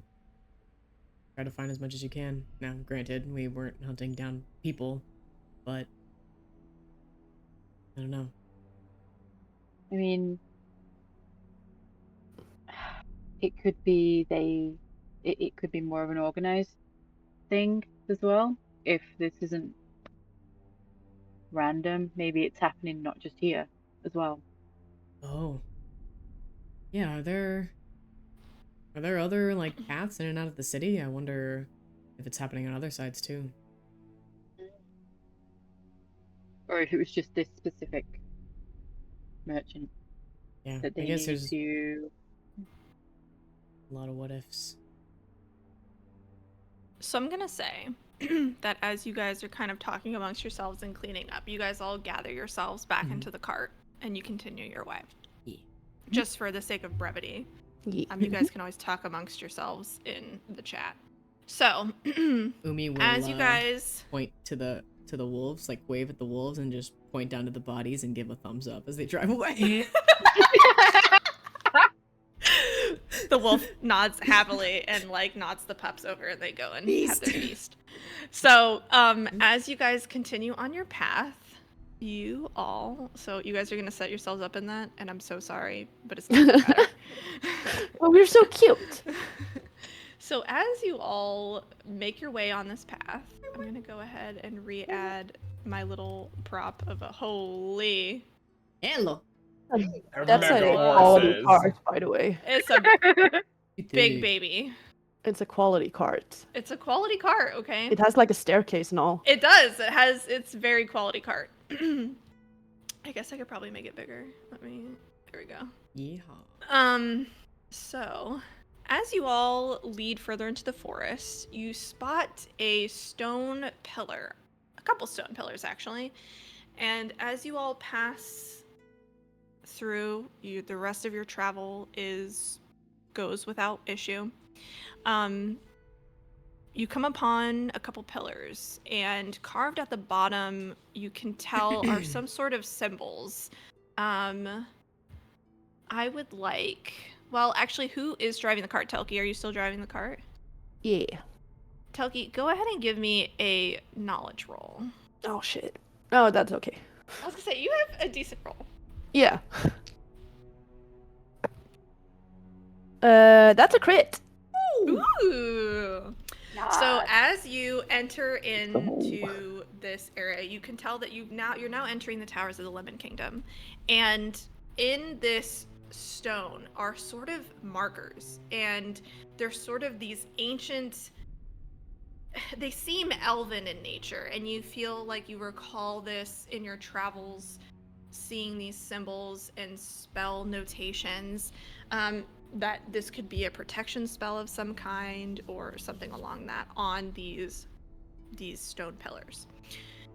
This is one corner of the peaceful Lemon Kingdom. And as you pass beyond the stone marker, you feel a small sensation, like a pop of a bubble. And then the sound, it's very quiet before this. And as you enter through this sort of pop of a bubble feeling, the sounds of friendly chatter start emanating through this area. Though the trees of the Dawn Hollow are unchanged here, there's a distinctive, safe, and comforting feeling as you enter in. And as your carriage rolls through, I'm just gonna go ahead and move this. As you guys roll through this little town, you see faces smiling, the carriage is rolling in, people are waving at you all, there's lively music, and there's also a tavern at the center of the town. You know you need to find Luna somewhere in town. What would you guys like to do?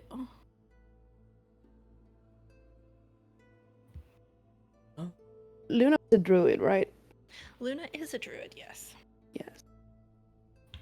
So, because I'm a druid too, and I can speak to plants, Ooh. I would like to speak to one of the more central trees and Okay. see if they've seen like someone druid looking around. So you sense yourself, you look at one of the trees, and by the way, all of the trees in this area absolutely littered in rainbow colors Nice. because they're covered in lemons. This area is literally just lemons everywhere. Rainbow lemons everywhere. So as you go and you look at this lemon tree that's nearby, you sense you try and focus your question to the tree, and you can get the feeling that this tree recognizes this particular person that you're in search for, and they sort of points you in the direction, like, I'm gonna say this is because I'm just gonna say you guys are going south. So sort of continuing south along this road, and you can't really get a sense of an exact location, but you feel like you're on the right path. Yeah, they're gonna relay that to the other people with a lot more stony vibes. Stony vibes. Did we get a sense from our, missive that it was extremely time sensitive? I would say yes. Okay. I would say it's pretty urgent. Okay. So not like a let's like take a chill pill at the tavern and get I mean, you sloshed. totally could. I mean, it's up to you guys. I would say that, they didn't necessarily say, take your time. I mean, they want to solve the illness. So it's really up to you, like, how quickly you want to do it. It's really up to you guys. I will say the tavern is pretty fucking great. I know, I was gonna say. Well, I mean, at least we know where this person went, but maybe it wouldn't hurt asking the locals. They know anything else? Was she in a hurry? What was she wearing? Was anyone following her? Mm-hmm. I feel like I'm getting vibes from like the universe that like the tavern's pretty great. I'll never say no to some drink. Okay. I mean, I'm going to really quickly, just because I'm gonna cut off really quick. Let's do a 5-10 minute break real quick. Okay. What would you guys like to do? There's a tavern. It's a town. What would you like to do? There's people milling about. I have a question, because I don't fully know the mechanics of this. Mhm. What qualifies as like a short rest? Would like our ride into town be considered a short rest or no? So, I will be giving you a short rest, just not right now. Okay. But a short rest would qualify as, you could technically say that, but that carriage ride between that and this town is really short. So I would say you didn't get a short rest just yet, but you Okay. will, I promise, before you have anything else happen. I baked it in, I promise you guys, don't worry. So, what would you like to do? oh, Bayless I'm talking like Bayless. Apologies, that was not what I meant to do. I meant to sound like me. Valus will kind of look around at everybody and say, I mean, the tavern could be a good idea, actually. I mean, if we're going to be in town for maybe longer than a day, should we get a room just in case?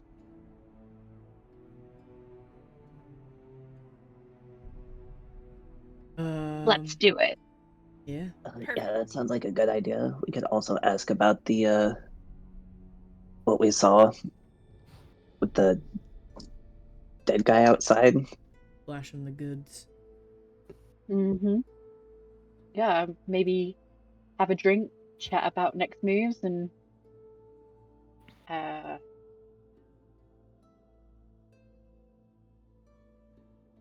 drink. Most importantly. Beverages. Okay, so as you guys continue on your path towards this town, I'm just gonna go ahead and take this away. Oh. There is a tavern in here, and Nice. as you all sort of make your way into town, you see a tavern with a big, like, it's a kind of large and imposing 3-story brick structure, and it's kind of half brick, half wood. Some of the, like, there's a tree that's kind of growing outside of it, and some of the roots and vines are kind of overtaking a part of it. And there is a big wooden sign that says the Tart Twig Tavern. And as you kind of enter into this area, you kind of get the sense that this is the heart of the city, that a lot of people go to this tavern, and there's always music. And there is a sign just outside the bar that states, newcomers to the bar must take off their shoes and hang them over the line below. And if you were to enter this tavern, you will find more information about that. Do orcs wear shoes? I don't have any shoes. I don't wear any shoes. That presents a Amanita conundrum. gives like the biggest sigh and eye roll and takes like begrudgingly like makes a show of taking her shoes off. So you guys all are entering the tavern. So Yep. when you enter the tavern, you can see, like, once you enter in and the sign that's hanging over, there is sort of like this weird, like, wire, like a kind of couple wires, almost like a shoe rack. And there's a bunch of people's shoes on there, and there's some like empty spots. And in the shoes, there's like various trinkets in them. They're not expensive. There's just random objects inside these shoes. Like, just, there's like acorns and pieces of lemon, and there's like weird nuts and bolts and wooden like little trinkets, like just Hodgepodge. Tchotchkes. hodgepodge of just shenanigans in these shoes. So as you enter, what would you like to do? Is it Valus will take over? his shoes off and then kind of look really strangely at the array and just be like, are they gonna do this shit to my shoes? Like, what is this? And begrudgingly put his shoes down. You get to take the stuff afterwards. That's how I see it. Well, that's a good idea. We can Thank take you. your stuff, Valus. I don't have any shoes. I will leave them here and just hope they're here when we come to leave. Okay, so you guys Okay. leave your shoes and you're entering the bar? Yeah. Okay, and go ahead and enter the bar. So as you enter, you see various people at tables and chairs, and oh my goodness, why are you so big? That's what she said. Let me just make them not as big.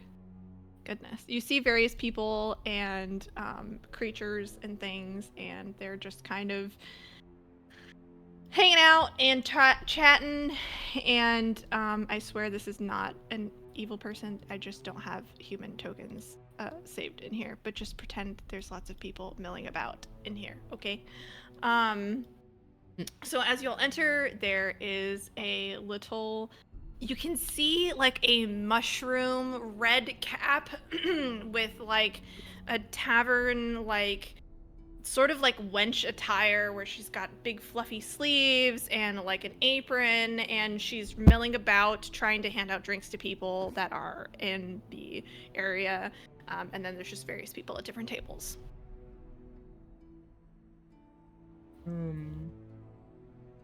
Does And it then as you look kind of... like... No, what were you gonna say? Oh, no, I was yawning. Apologies. Does it look like, you know, well, you can walk into a bar and get a vibe, right? People having a good time, people depressed as frick. Like, what's the overall vibe, you know? The overall vibe is it's very lively, and there's actually, as you kind of all like get inside this tavern, you kind of realize there's a party happening. And there's like a big banner, and as like kind of people move out of the way, I mean, this tavern's pretty busy. I mean, I don't have enough tokens to fill this, but like it's pretty freaking busy. Use your imagination. And there's like like huge banners, and there's like scrawling paint on it that says festival, and there's like just people having merriment. And when you look at people's drinks, it's not just like any colored drink. It's kind of black and dark, and they're not, it's like a not usual beer fare like what you would see. And a lot of people are eating various foods, and they all seem to be covered in this black substance. And there's like a huge just signs and banners. People seem to be having merriment and enjoyment. Okay. Amanita walks up to the fungus person, being a fellow fungirl, and holds out her hand to like have like a clasp handshake and be like, mycelium, and be like, what's the deal? My Oh Lord. my god. That just took me out. So as you come up, she's just like rushing, and she's got these big round glasses on, and she's got these just super red, super fluffy shirt on, and she's got like various mugs hanging from her waistband, and she's looking at you, and she's like, what's up, I guess? And she just like runs back and forth trying to like give people their drinks. She's opening like tap behind her, and she looks at you and is like, do you need something, darling? Like, what's the deal? Like, what's the vibe of the festival thing?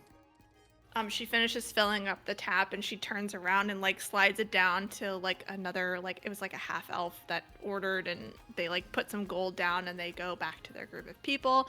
She's like, well, in this area we're having the Blackberry Festival because we just got our harvest. If you want, you could try some blackberry beer. There's also some fun festival fare down the road. Do you guys want anything? And he like looks back to the rest of the group.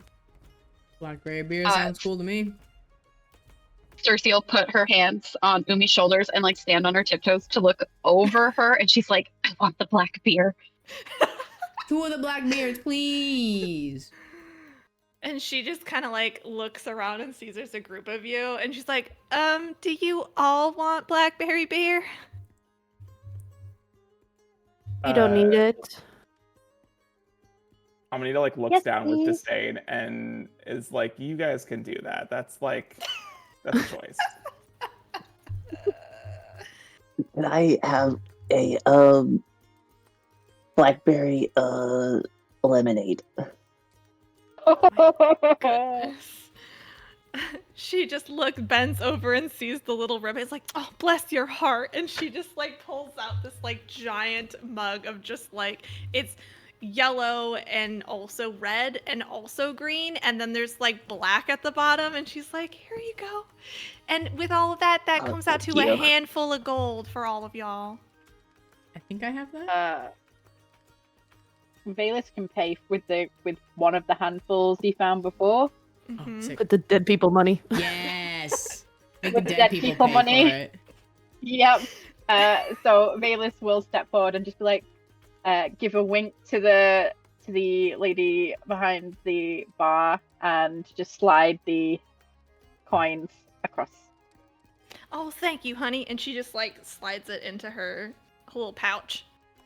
And she's just like, anything else I can get y'all? Were there any travelers like us coming through here recently? That She, didn't like, seem kind to of- be from around here. She shakes her head. You know, there's actually been quite a few people coming through here, but it is the festival, so I don't know if it's related to that, but you're more than welcome to ask around. Thanks.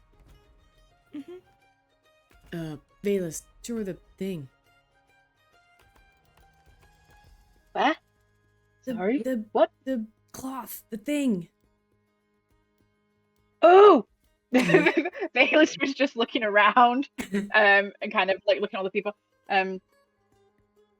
He will reach into where he's put the cloth with the insignia on, and kind of hold. At least bloody one.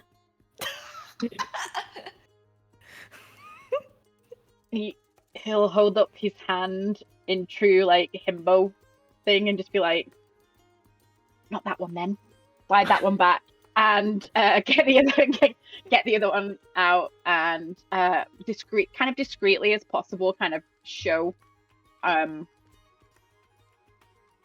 lady and say, "Do you recognize this? Do you know what this is?"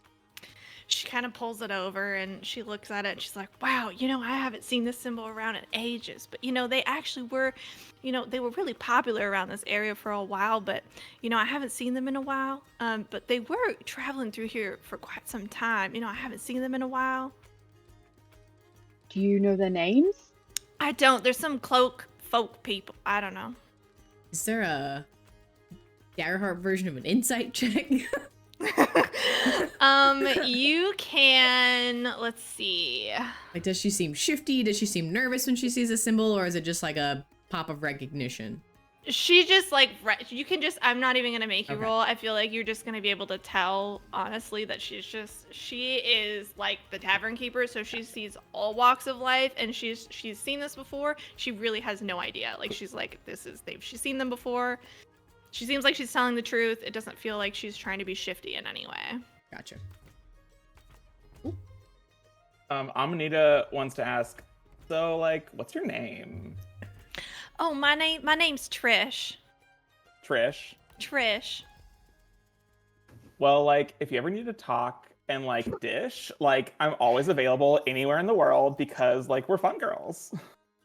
Trish nods and she's like, oh, absolutely, honey. You know, I have this great idea one day. We could totally go get our mushrooms absolutely shined and cleaned. Let me tell you, girl, there is this place. We'll talk about this another time. But if I can get anything else for you guys, just please let me know. And then she sees like another person like waving for her to get her attention. She's like, I need to go, but feel free to poke around. Make sure to check out the festival and I'll see y'all around. And she just kind of like waves and like hurries off to the other side of the bar. Nice. Umi will take the beer, and who else wanted it? Was it just Cersei, or did Dave got drink? Did Scarlet want a drink? Yes. Okay, yeah. Umi will hand She it would out. have handed out everybody's Okay. stuff. Perfect. Yeah. Too busy. Cheers Mhm. to smashing some looters and curing a sickness, I guess. So as you guys kind of sip your little blackberry beers and your multicolored lemonade, you sort of get the sense that people are just here to have merriment and fun. There's no like fighting, like there's all walks of life. Do you guys want to take a peek? Do you want to do something? Do you want to talk to people? What would you guys like to do?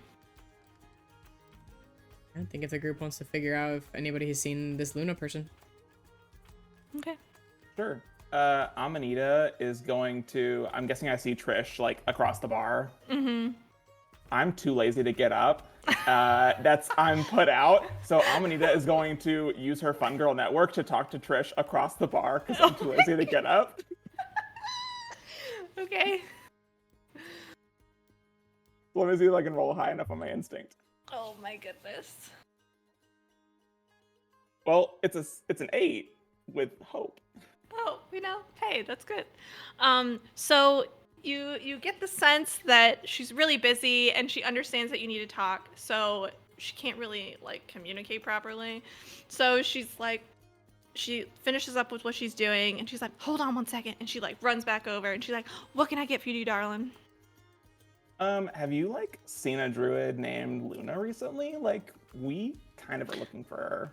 Oh my goodness, Luna, of course I have. She is super busy. But since you travel so far, it looks like you guys have been on the road. I'm sure she'd be more than hospitable. We'd be lost without her. She keeps all sorts of texts and documents and records of the town. You can find her house just south through the Lucky Fields, and it's like a little humble abode right off the pathway. Like, thank you. That I'm sure that was like super helpful. You're so welcome, darling. Is there anything else I can get y'all?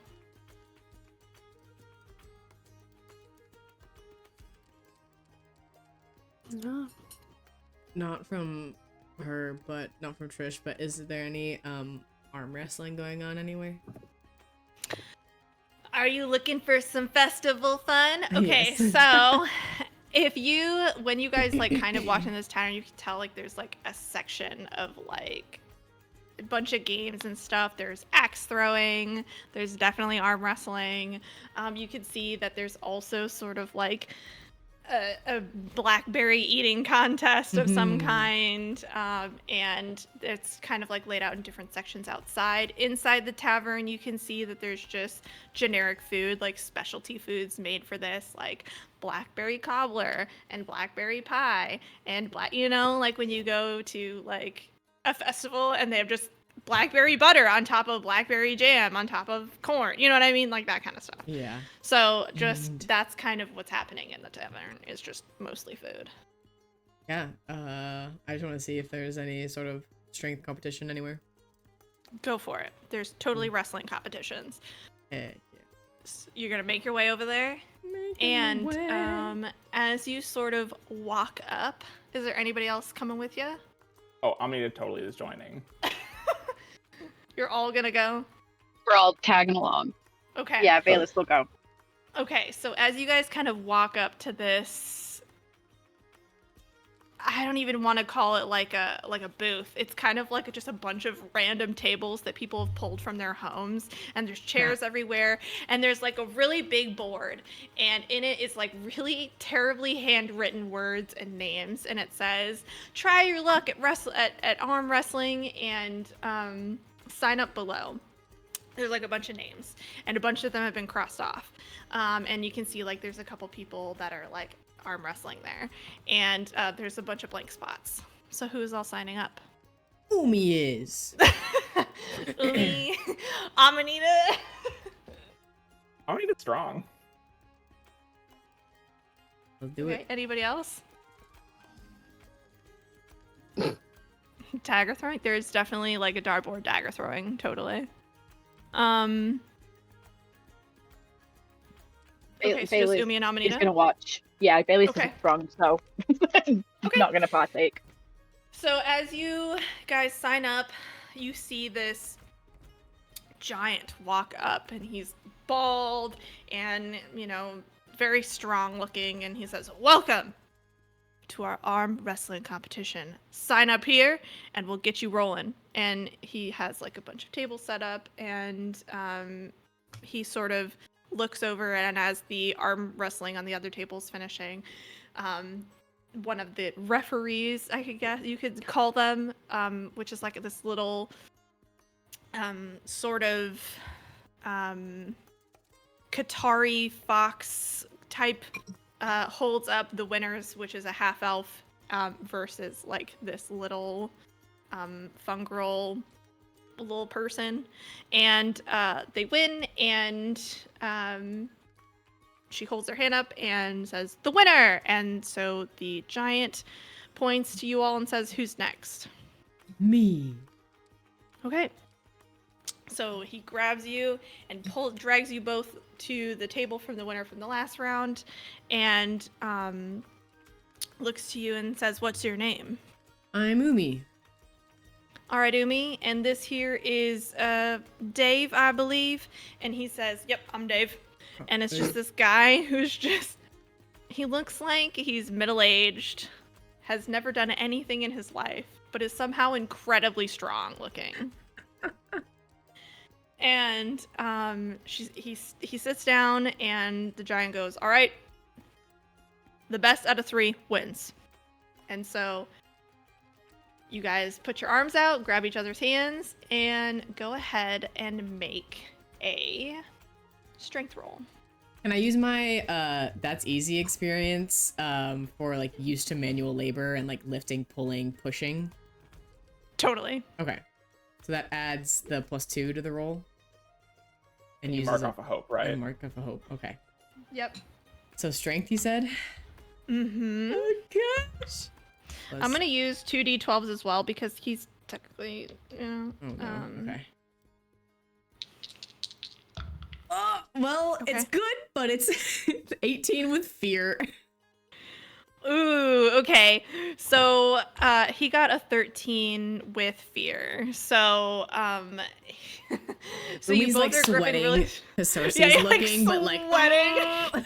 Yes, Dave's like, I can do this. You can do this, Dave. You can do this, Dave. And he is just trying so hard to hold on, and you just kind of like push his hand a little bit over. Go ahead and roll again.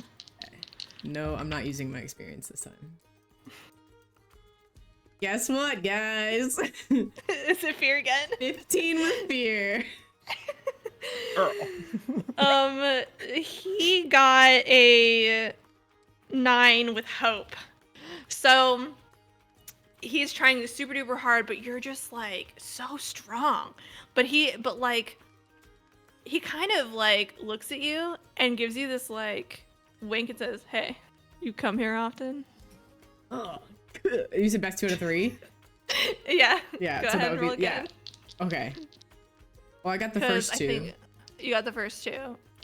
And he's gonna try, because what I basically am gonna do, I'm doing this like how I did like D&D, which is like you got like it's kind of let's Oh, see, first how 2, do I 3 want- you mean, instead of best of 3. Yeah, yes, Gotcha. exactly. Okay, first 2, 3. Sorry. Got it. Yeah, no, all good. Okay. To 10 with hope. Wow. I rolled bad, but I got a hope. He also got 10 with hope. Okay. What was the Um, hope die? It was 7. Oh, mine plus was a 3. 6. So I'm gonna say you guys just kind of like are at an impasse. Go ahead and roll 2 again. to 1. Okay, I'm gonna Yeah. do another experience with the hope that I just gained. Okay. My one hope that I got 15 with fear. Ooh, he got 14 with hope, so you win. So as he kind of like half flirts with you, he tries to like get you off your game, but you're like, oh, gross, and just like slam his hand down. And he's like, what the hell, man? You know? And he's like, what the heck? What the heck? I was trying to win here. Umi's not even looking. Is just like checking to see if Cersei's watching. Cersei's clapping. And so the Qatari walks over and raises your hand and says, the winner! And so then the two of you exit the circular table. And another group of 2 arrives, and it is a half-elf, 2 half-elves. And they go ahead and do their little arm wrestling, and while you wait, Amanita, he goes, the giant comes up to you and says, you ready to go? And he grabs you and he'll take you to another table, and not the one that they were just at, but a different table. And there is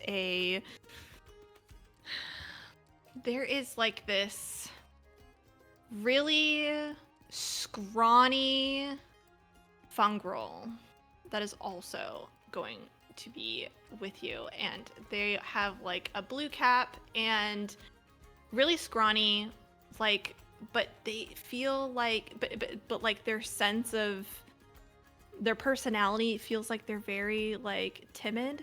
And so you go and you sit down, and they kind of like raise their little hand and go, hey, and like put their hand out to do the arm wrestling. Go ahead and start rolling. Amanita is gonna say, do you want to shake things up and like use our left hands? Like, I don't know. The blue cap fun girl's gonna go, sure, and just like swaps hands. All right, Amanita does her left hand. And Okay. we'll That means roll. we're rolling with disadvantage. So you're gonna remove. Let me grab my little. With a Okay. D6, right? So I roll a d6 and subtract it. Yes. I got a 9 with fear. Make that an 8 with fear. Ooh, they got a 10. Nope. A 7 with hope. So I think you won. Yep, that's one success. So so you go ahead and you like put your little fun girl hands together, and like this blue cat fun girl is struggling. You like try and like move them, and you're like, this is so easy. And they like move their hand a little bit. I'm like, oh geez. All right, go ahead and roll again. Let's see. And I forgot to add my +2 last time, so I had even higher. Let's see. Okay. Oh God, God. doing math. 14 minus 6. That's an 8 with hope. Ooh, they got a 9 with fear. So 1 and 1. so 1 and 1. So they go in there like trying to pull you back to center, but you're like holding strong. Okay, go ahead and roll. I'm just gonna kind of like roll my eyes and be like, you're putting up a fight, that's a choice. And I'm gonna spend a hope to expend an experience if that's a choice. Oh my god. Incredible. That is gonna be a 14 with fear. That is a Or I'm sorry, a 15 with fear. I got a 5 with fear. So yeah, you win the second choice. That's the second time. So as you like continue moving on and pushing down the little fungal hand, they're like, oh geez. Go ahead and roll. God. That's an 8 with fear. It's I'm a rolling like 6 with garbage. hope. Oh my 6 with hope, but you win. So like as you like grab on, you're like, this is ridiculous, and just shove it down. And this little blue cat fungal's like, oh fuck, and just like stands up and like storms off. Wait, before you leave, like, it's like fuck your name. They don't even dignify a response. They're too upset and embarrassed, so they didn't answer you. But you win. And I'm just going to pivot over to Valus, so that way we can do some dagger throwing before we continue on, because I want to make sure everybody gets their little choice in. So Valus, is there anybody else going with Valus? Just so that way I can get like an idea.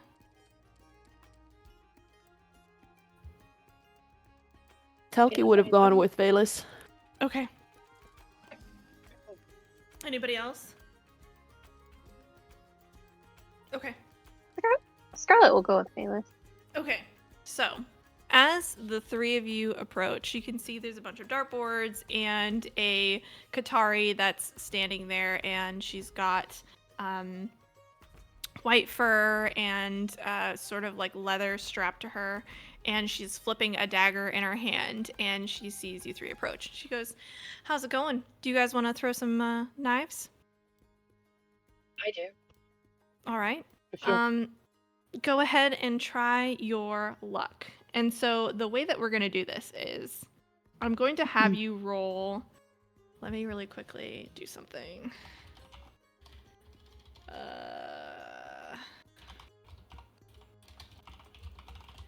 Because the way that we're going to do this is I'm going to have you roll a D4 and then a D20. The D4 is if it hits the inner or outer rings, and then the D20 is the points that you'll get. Okay. All right. So on the D4 for the first one, that's Mhm. 3. No, I'm rolling a D6, so ignore that. D4. Oh my god. Okay. That's a 2. Okay, On so the you are D4? in here just so that you guys can see like what I'm looking at, and you can also see what I'm looking at in terms of a dartboard. So I'm gonna say a 1 is a bullseye, 2 is the inner, 3 is the like inner, and then the outer is 4. So you rolled a 2, so you got the inner rings. Go ahead and roll Okay. your number. And that's a 19.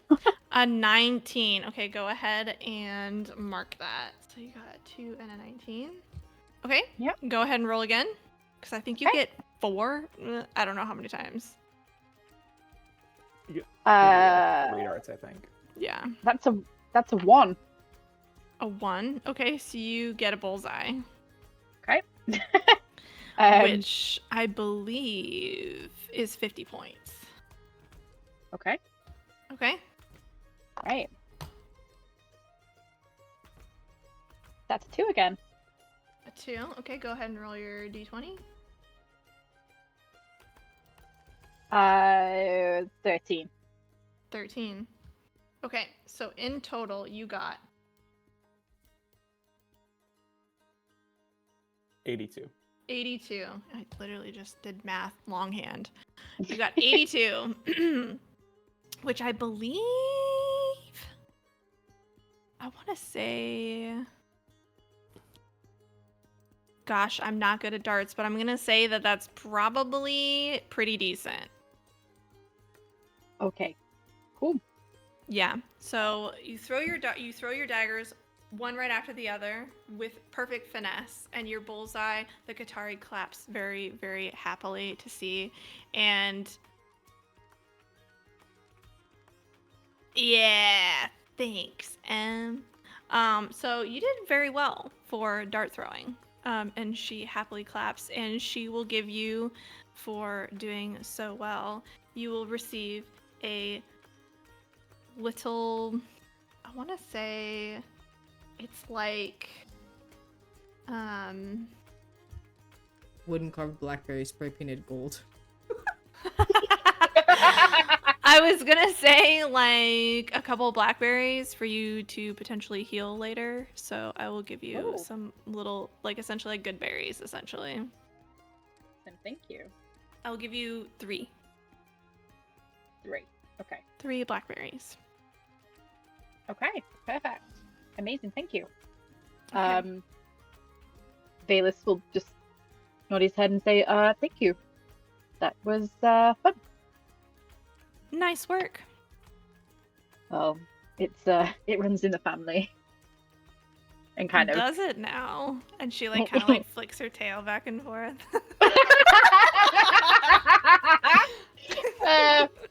whew. I don't know what to do. I always get like this in game when something happens like that. Valus just blue screens, and we're gonna pivot Yep. back to Yep. the arm wrestling. Yep.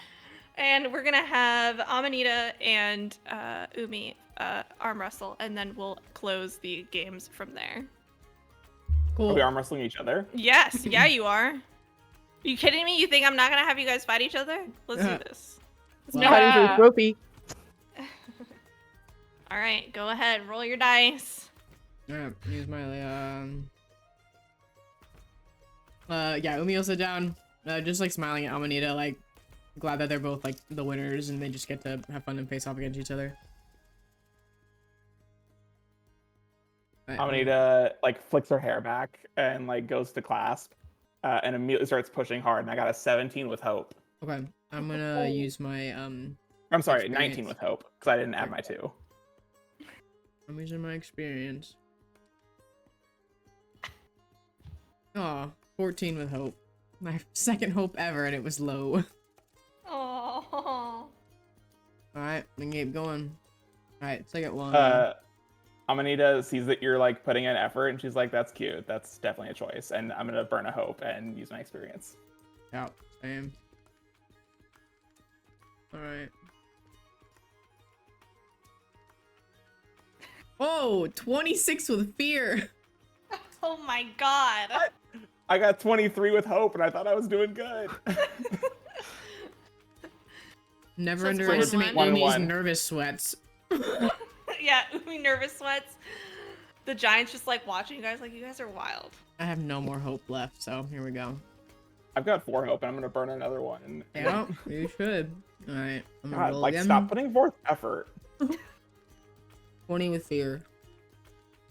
God, 17 with fear. Dang. All right. Next one.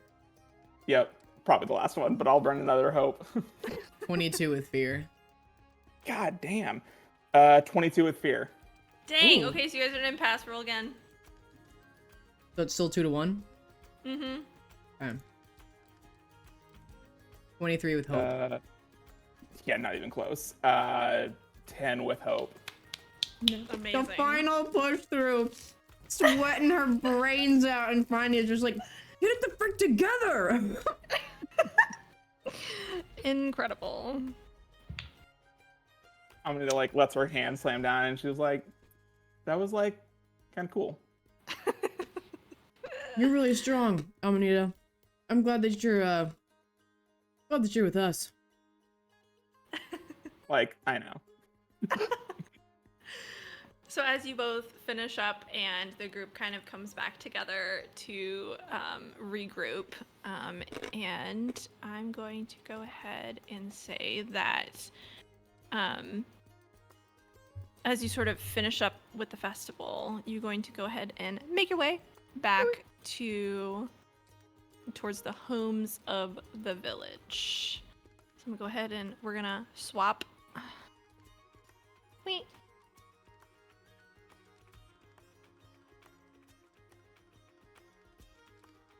Oh, what did Umi get for winning? For winning, you also get some blackberries because it is a blackberry festival, and you just get like good berries, little good Okay. berries. 3. Sick.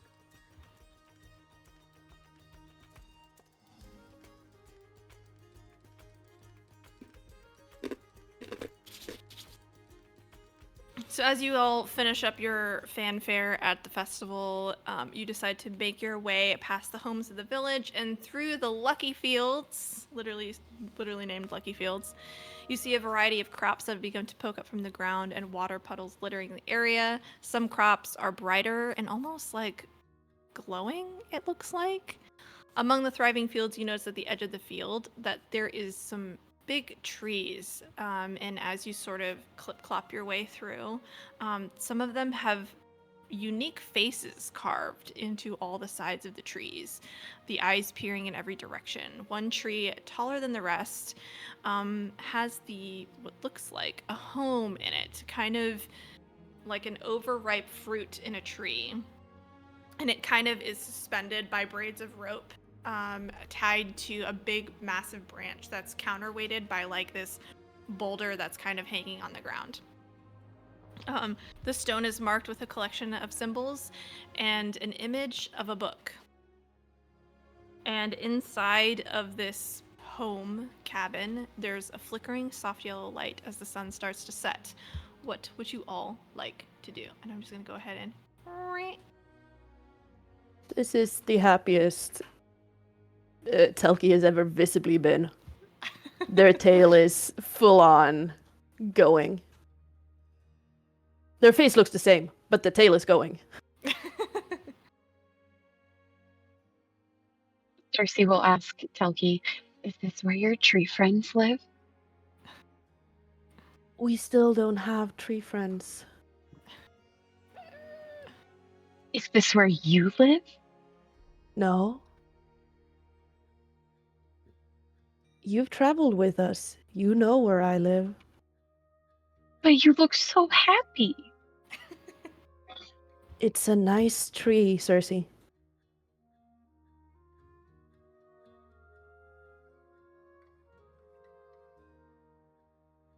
It's a nice tree.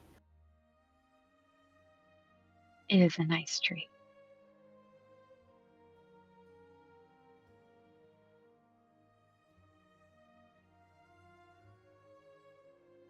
What do you guys want to do? You're going to get out? You're going to yell? You're going to climb the tree? What are you going to do?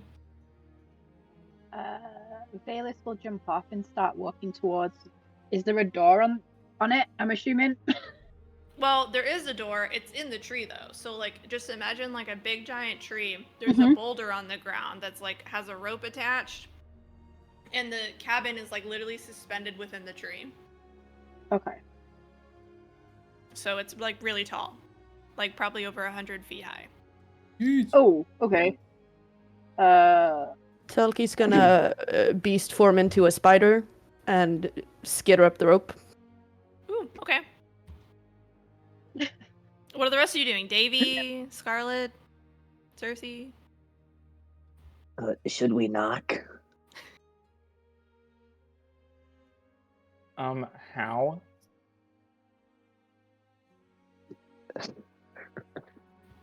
Davy summons a floating magic hand. It can like just fly up and knock on the door. You're gonna have this thing fly up and knock on the door, hundreds of, like, over 100 feet in the air. She's gonna open that door and be like, "What the fuck?" It's a polite thing to do. All right. So you're gonna knock on the door? Sprinting contest with the hand. Okay. Whenever Telki gets up, they're gonna drop beast form and knock on the door. Okay. Scarlet's gonna fly up with them too. Ooh, okay. Oh, it's a okay. three-way race. Now we're talking. All right, so Bayless can jump on the rope and try and get up there too, just for fun. all right, if you're gonna try and do that, I need you to make an agility roll. Yeah. Okay. I have advantage on climb. Okay, go ahead. Roll for it. Roll the climb. And then, how is there a distance that your hand can get to, or is it any distance? Far range. Is this far or is it too far? It might be too far. Okay. You'll like try and will your hand, and it all of a sudden just dissipates after like it gets to like the first branch. That's 20. Wait, I can do math. 23 plus 5 is 28 with hope. Goodness gracious! Yeah, you climb I'm that a thing. fast spider. You climb that thing, girl. Yeah. Valis got a 17 total, but with fear. With fear. 17, you said? Yeah. So you sort of like are gripping the rope, and as you continue climbing, the rope is like burning your hands. You're getting like rope burn as you get up there, but you make it. Yeah. He'll just grit through the pain and just carry on. So you get up there, and the three of you, because Scarlet's up there too. Scarlet. Okay. So the three of you are up there. Who's knocking? I don't know. Who's up first, me or Scarlet? I'm gonna say you probably would get there at the same time. Yeah. So it's up to you Small guys. spooder. Okay, so Telki's gonna look at Scarlet, look at the door, and then just knock with their staff. Okay. So you knock with the staff. Yeah. You hear some movement inside this cabin, and as you sort of step back, all of a sudden the door just like kind of creaks open, like not even like half an inch. And you see kind of standing before you like a 5'7" humanoid / elf. And they sort of move in like a slow but jerky motion, and she kind of like narrows her eyes and she goes, "Who are you?" Well, we're Telki. That's Scarlet and Valis. Hi. And then we have less talented people on the ground. And she kind of like regards you in a respectable manner, and she opens the door a little bit wider and she goes, "What are you here for?" Telki looks to someone else because this is not the job description. Valis will nod and give a hopeful, charmingly nice smile, and just like, are you Luna? And she looks at them and goes, "Who's asking?" We just told you. Yeah, but is there someone like are you from a group of people? Like, are you part of a bigger group? Where are you from? Where did we come from? My notes. Seville. You Seville. Yeah. We came from Seville. Okay. Well, there's more of us down on the ground. We didn't want to overwhelm this lovely abode. And we're here from Seville. Been told to come and ask for you and talk about the problems happening around. She looks like she's thinking a moment. She's like, "Oh, you're here from Kelsith. Oh, of course, of course." And so she kind of unlatches. You hear a bunch of locks unlocking, up the door, and then she swings the door open, and you see this very kind of older elf. You not expecting sort of a very very old elf, but she's very not hunched over, but she's older and she's got sort of, a way about her. And she invites you inside. She says, "Oh, let me take care of your friends." And she kind of hobbles forward in between you all and parts the seas between the three of you. And on this weighted rock that's connected to this rope, she kind of, there's a pulley system that you guys didn't see before that's on the corner side of her house. And she kind of cranks this thing, and a little wooden platform pops out from below her cabin and lowers to the ground, so that way the rest of you can climb in and enter the home. See, this is why I just let other people do the hard work sometimes, because sometimes better solutions just present themselves with less effort. Oh my god. Okay. I mean, we'll Well, just make sure- Bayless. I was thinking the same thing. Yeah, So- Bayless just stares as this happens and rubs his poor arms after climbing up the rope to this doorway. Just nods. Omi just waves as they come up. So as you all sort of clamber inside of this space, you notice that from the outside, this treehouse looks really tiny, but when you get inside, it is massive. It's literally a TARDIS.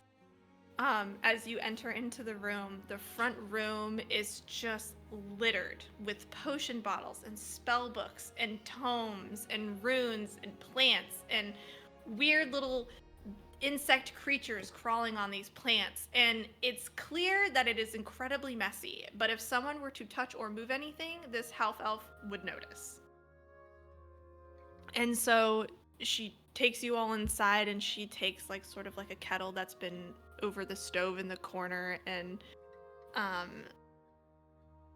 she starts pouring a couple cups for you all to have, and it sort of smells like blackberry-ish in here. And she kind of hands out the cups to you all and says, "It's blackberry tea, don't worry about it. What are you all here for?" Well, It's blackberry tea, don't worry about it. Is that literally what she says? Yeah. Don't worry The about it. It's suspicious- blackberry The, tea. sus- the suspicious rogue is going to sniff it discreetly. It smells like blackberry tea. It's very floral Okay. and it's very fruity. Okay, cool. well, I guess there's a sickness or a curse or a blight or a something, and we all got together and said we'd try to look into it. Yes. I remember. I remember him saying something like that. I believe he's been sending a couple of these adventurers my way, and haven't had one in quite some time. They keep coming back sick. It's been happening around here, and I'm not entirely too sure myself, and I take care of these fields out, and there's,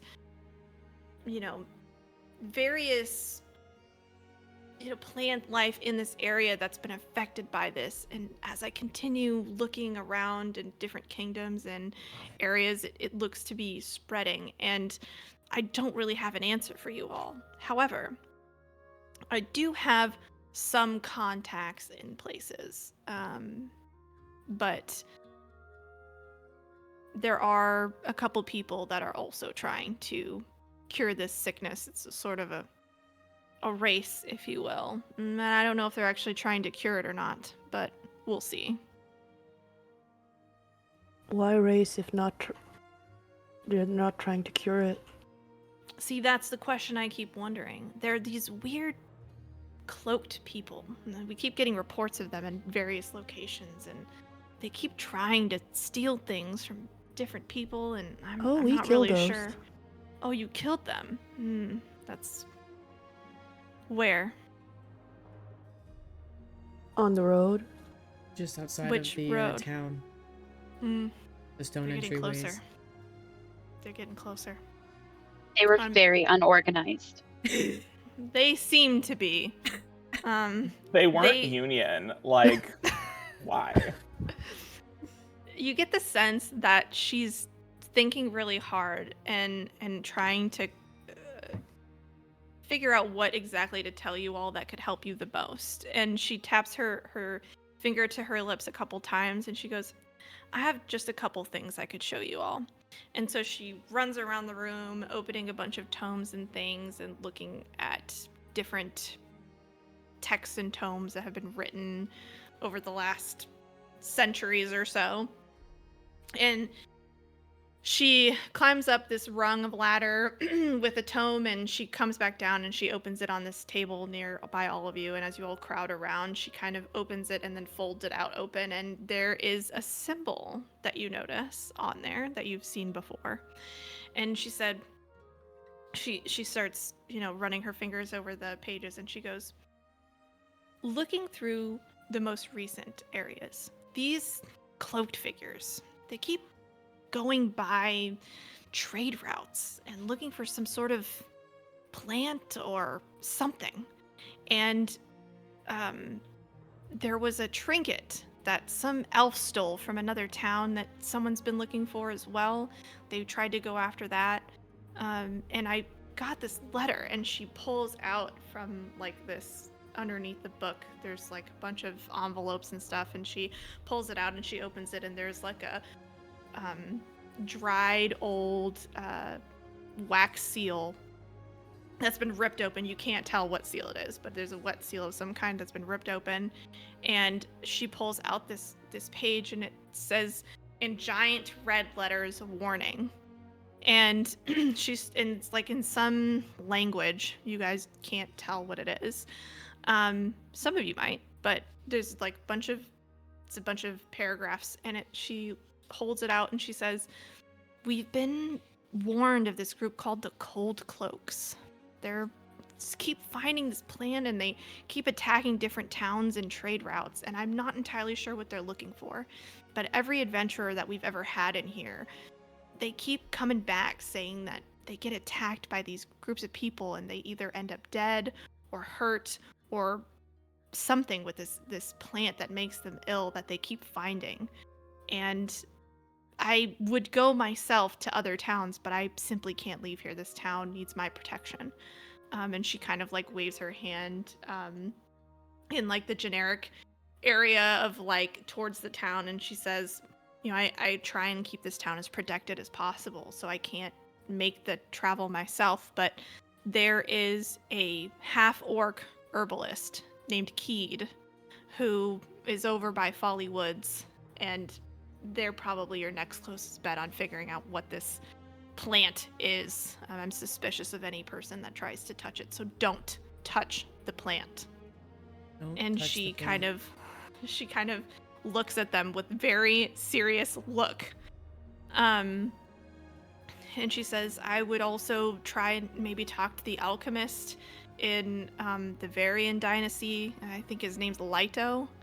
And I can help you get through some of these areas with a protection stone to help you kind of ward off any sort of nefarious beasts or otherwise, but it only works for a certain amount of time. But if you'd like to, I can help create something for you tonight, and then that way you guys can be on your way and maybe look into why this is happening.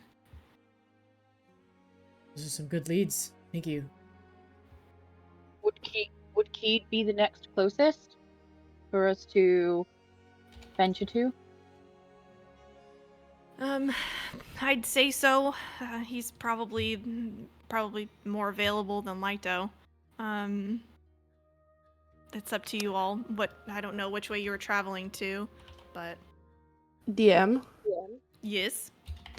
since being from Follywoods, do I recognize this person's name? Oh, yes. So, Keed is sort of a. I want to say, like, you all kind of know of the herbalist, and, like, they're. I want to say that you've seen them before, and you didn't think much of them. You just thought they were like a regular old herbalist, get you herbs and things like that, but they never were really tracked to be like the smartest herbalist in the entire continent.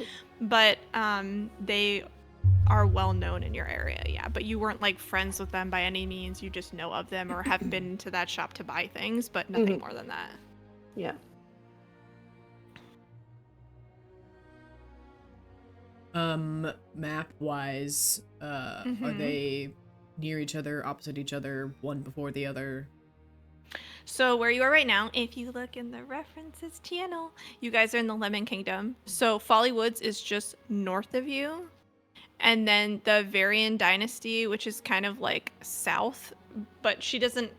So you could ask her and she will tell you that she doesn't have an exact location for Lito. Like Keed, she knows is in Folly Woods because he has his shop there, but Lito is a little bit harder to pin down. But part of the northern part of the Varean Dynasty is what she said is where he's typically found. We know Keed. You do. You know Keed? Yeah. Yeah. He's pretty great. He's helped me a couple times with a couple herbs we needed here in the city, but he's Bought very herbs helpful. from him. He's very helpful. I recommend maybe talking to him and see if he has any leads on maybe other reasons as to why they'd go after this plant or whatever they're trying to get out of these trade routes. Know the way. If you have any other questions for me? When they come back sick, do they like die? We've only had a couple deaths. Not all of them are deaths every time they interact with this plant. For whatever reason, it's also not in tune with one specific type of creature. Like it's not all elves, and it's not all. We don't know. There's something weird going on, and we don't know exactly why. But I can help you, protect you for at least a little bit with a protection stone using some of the stardust I have on hand. But if I make this stone for you, it may attract some creatures in this area. So if you guys can protect me while I make it for you, I'm more than happy to help you and grant you some protection at least for a short period of time while you make your travels. Like a fair trade to me. What do you guys think? I'm on board. Does this sigil insignia look familiar? And he will get out the cleaner of the pieces of material with the sigil, the insignia from before on, and show it to Luna. Yes, that insignia. That is the cold cloaks. I fear they've gotten out past their reaches of where they're supposed to be. They were typically found, in the Undercity, if you will, but they've gotten farther and farther into other places, and I don't know what they're in search for, but it's weird. It's strange. Do you know the wolf with wings? Wolf with wings? Yeah. There's a wolf with wings. I wonder if that's... I'm not sure. That seems strange. Wolves don't have wings. No. This one did. That's troubling. I wonder if it got into something. I don't know. That's something else maybe we should look into later. But So, just checking. Can I Oh, just, sorry. I was gonna say, can I just ask a question? yeah, These cold cloaks, now that this is the name that's been said, does Valus know this? Does he have any connection to this name? Valus would recognize the cold cloaks. Yeah. But Okay. wouldn't know like who their leader is or anything. There are Yeah. so many criminal organizations that happen in Mhm. your town in the Undercity, you can't keep track of them all. This Yeah, is okay, one of them. You just don't know much about it. Okay, perfect. That's great. Thank you. Just double checking, like, you don't have, like, friends in the cold cloak, so, like, you know, if we, like, axe a couple of them, it's not, like, it's not, like, personal. I don't know. I'm not privy to them. They don't typically, by the time that people tell me about them, they're usually off leaving, or they've been attacked, or Okay. they've left their mark. So I have no idea. I Just- haven't been in contact with them. Making sure they're not, like, friends or something, because they're kind of No. nasty pieces of work and kind of boldly just attacking carts in the middle of the day, which Yeah. is pretty crazy. Yeah, they seem to be pretty ballsy lately. She just kind of like takes another sip of her tea and finishes off her cup and goes to pour more. Yeah. Is there anything else I can help you all with? You said they're looking for a plant. Yes, a plant. And she like sips another sip and she walks back and she kind of like rubs her thumb along the edge of the cup worriedly. It's strange. It's this plant and we haven't really truly seen it yet. We just know that it grows and like we've seen holes in places that shouldn't be holes, if that makes sense. Like it's not any creature made this and it's just strange and we've never seen anything like it. If you guys can look into that, that'd be great. Help protect some towns and cities from whatever it is that they're trying to do. When you say holes, how big are we talking here?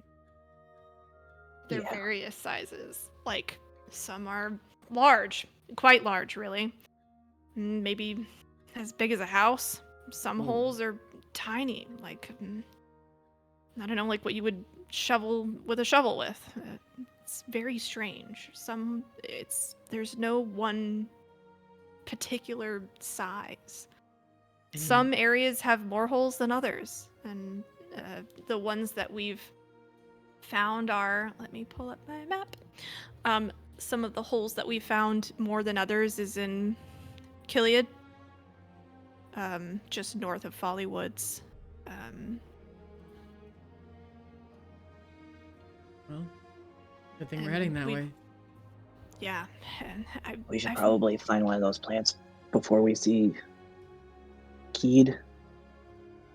Probably. I'd recommend maybe taking a look, but just be careful. These people, these cold cloaks and other various people that are in search of this stuff, they seem to be more powerful than they were before. Well, your stone will probably be really helpful, and I think it's a fair trade, so... Just look to the rest of the group. Yeah, I mean, you tell us what you need us to do, and we're happy to do it. All right. And so she's going to kind of fold up all of her books and sort of tuck them away. And she's going to go into a couple of her drawers and pull out a stone. And it's about like the size of maybe an egg. It's pretty small. And it's flat on top, round on the bottom. And she holds it in her hand and she says, I'm going to have to study this for a moment. And then when I'm ready, I will start my process and we'll sort of see what happens if creatures come out. And so she's going to usher you all outside And you get to take a short rest. Yay! So during a short rest, you can choose up to 2 of the following options. You can tend to wounds, you can clear stress, you can repair your armor, or you can prepare. And I will also post these in the chat, so that way if you guys don't want to Google that, there you go. What does prepare do? Basically, you can gain a hope. So you can prepare with 1 or more members of the party. You can take 2 hope instead of 1. So like preparing, like we're like tying things together or tending to yourselves or making battle plans or however you want to describe that. And then we get our per short rest abilities back. Yes. So take your short rest. And I'm going to sort of set her up in here. I'm guys- also going to use my Clarity of Nature ability Okay. to be able to clear distress equal to my instinct trait without having it be a part of the rest. Perfect. Okay, I'm going to. So if you prepare with somebody else, does that take up both actions? Like both of your 2 things? No, it's just you can prepare with 1 other person, so if they also want to prepare, then that's 1 action. Okay. But if you want to prepare twice, you can do it twice. You can Okay. take 4 hope with another person, if that makes sense. Okay. Yeah, just that would use both of your actions. You can also If you need tend someone to prepare your with wounds you, I'm twice. happy to prepare with you, Silo. Yeah, I also want to Same. prepare. I'm learning currency. Yeah. So while you guys are doing that, I'm going to prep for a second, so Yes. don't mind me. Your armor, clear stress, into wounds, 1d4. Sure, yeah. I will prepare with Amanita. Okay.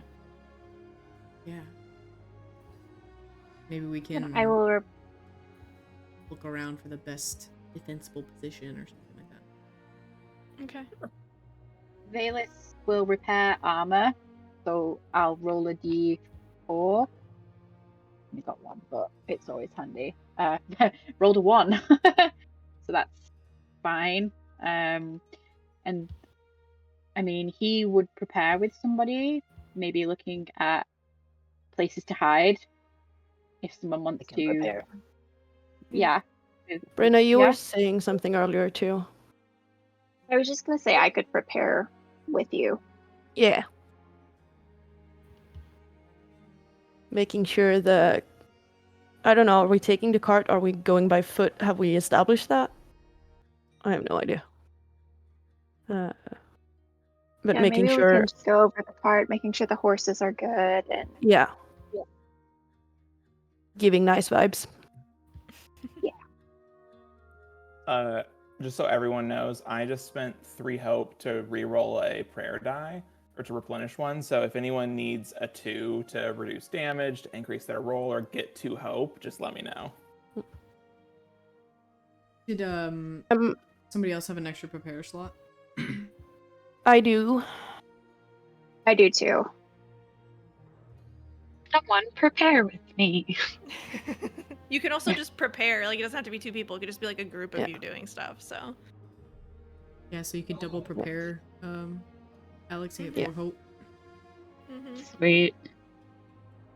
I'm gonna prepare for my last slot too. Okay. If you guys need to take like a 2-minute pee break while other people are finishing up, feel free to. Yeah, I might do that real quick. So I'll be back in 2 minutos. Yeah. Okay, so I'm just going to preface this with that there is a lot happening in this combat, so please bear with me. Yeah. Okay. So, everybody good? Yeah. Solid? Yeah. Okay. On direction from Luna, you all clamber out of the tree towards a little clearing that's in the shape of a perfect circle. We and leave our horse and cart at her place so the horses don't get murked. yes, they will be hidden. So she smiles with a stone in her hand, humming, and as her body starts to glow a little bright light, she lets out a little, as you guys are finishing up, she kind of waves you all over and says, quickly, the stone is ready. Surround me, and I'm going to start the ritual, or I'll lose the stardust. And her body starts to glow brighter and brighter, and her eyes roll into the back of her head. And as the light in this stone starts to grow brighter and brighter and brighter, there comes an unearthly cry from the woods, alerted by her arcane energy. And you feel a rumble in the ground as... I need to switch the music. I'm just lollygagging here. a bunch of skeletons start clambering out of the ground. I'm going to name them all because if I don't, I will lose my shit.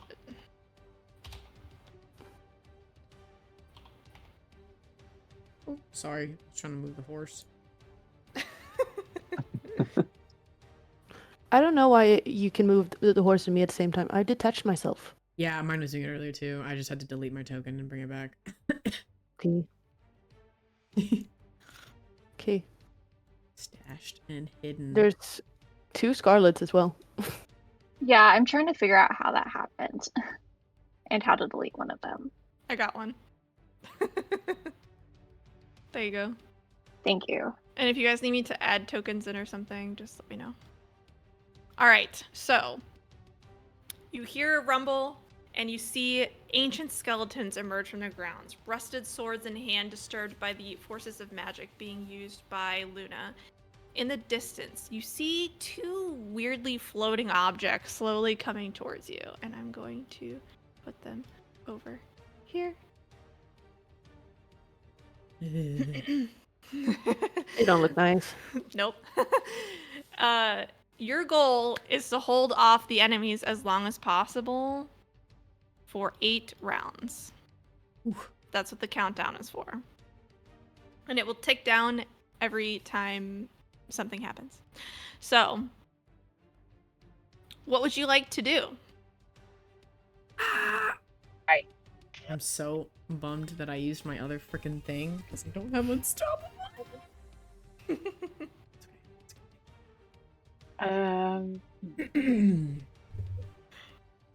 Moving up for a bit, Tulki's gonna grab their staff and slam it into the ground and attempt to restrain this S5 right here with the Vicious Entangle. So I'm gonna make a spellcast roll, correct? Yes. That's a 14 with fear. Okay. And if that 14 hits. yes. There's no one I can do that to. But it deals 6 points of physical damage. 6 points of damage. And you said it's restrained? Yes, they're temporarily restrained. Got it. Okay. Really quick question. Which one are you aiming? Oh, 5. Got it. Thank you. Gotcha. What does restrain do in Daggerheart? When so you I know. gain the restrained condition, you can't move until this condition is clear, but you can still take actions from your current position. Mm-hmm. So, like, I It's could what it throw says. things Immobilize, and gotcha. stuff, but I cannot move physically. Correct. Yeah. And you rolled with fear, so. Yes, I did. Because we all do that. 8 rounds is going to go quick, y'all. Yeah. So as I use fear, and because you just did an action, I'm going to use what you just did as an action, so you don't have to put it on the tracker. Mhm. And I will move this guy into close range, and that's all I'm gonna do. I'll hop in if nobody else has a thing. Umi will just look at Cersei and just be like, hey, turn the other one to goo. Let's do the same thing. And we'll just kind of make a little shield here and look back at Valus and be like, you got my back? Always. Cool. Yeah, and it's just gonna kind of go like right here, kind of making a wall for these ones, and try to hit S2. I have something that I forgot to do last time. Okay. All right. Yeah, just gonna try to smack it. Okay. Oh, I got a crit. Nice. Let's go. 22 to crit. Woohoo! So it doesn't matter if it's like, oh, there's no fear on it. It's just purple. Okay, cool. What does crit do? A crit means you get a success and you automatically get a hope. Oh, And you remove a stress. And you remove a stress. Oh, that's big. Okay. Then I will use the hope that I just got and add my Tusks ability. So after making a successful melee attack, you can spend a hope and gore the target with your tusks, adding 1d6 to the damage roll. So I'm gonna roll damage. Can I add a... Item. I'll have to roll that separately, I guess. Okay. 6 plus... Ooh, max! 12 damage to S2. Holy. All right. So as you describe how you hit this creature. Yeah, so And battle swing axe it just down. swinging. Wait, is it down? No. Oh, okay. Not yet. Yeah, It just looks damaged. Sorry. No, you're fine. Battle axe swinging through, like, cuts across the chest, and then while it's, like, distracted, like, holding the cut, Umi just kind of, like, headbutts and, like, does a twist with her head with the headbutt and uses her tusks to cut across their face. Amazing. So as you do that, you can see that it did some damage and that it felt like you could have killed it, but something is saving it a little bit. Okay. Who's next? Banana runt. You go. You sure? Yeah, I'm just trying to figure out mechanics, so you go, honestly. Okay. Scarlet, I think, is going to move. Also, sorry, just as a note, if you do get a critical success, you also do extra damage. I don't know if you Oh. guys did that or not, but you No. do. Oh, what's the extra damage? If your attack rolls a critical success, it deals extra damage. You start with the full value of your damage die, then make a damage roll plus modifiers as usual, adding it to that value. So you just add the total value of what your damage die could be on top of whatever you roll. It's just a flat 10? Mm-hmm. Holy frick. So another 10 damage to S2. So for example, if you get 2 7s,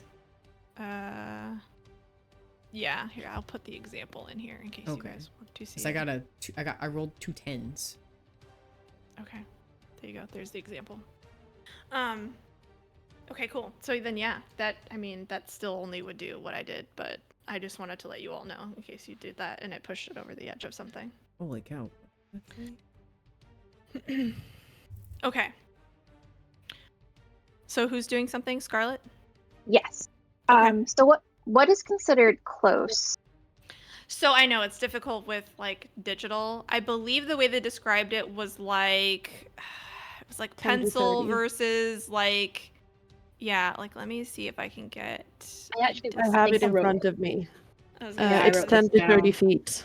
yeah, 10 to 30 feet I think is close range or Yes. something like that. Yeah. Okay, cool. Then Scarlet will definitely move right here and cast Enrapture. Ooh, okay. So I have to make a spellcast roll.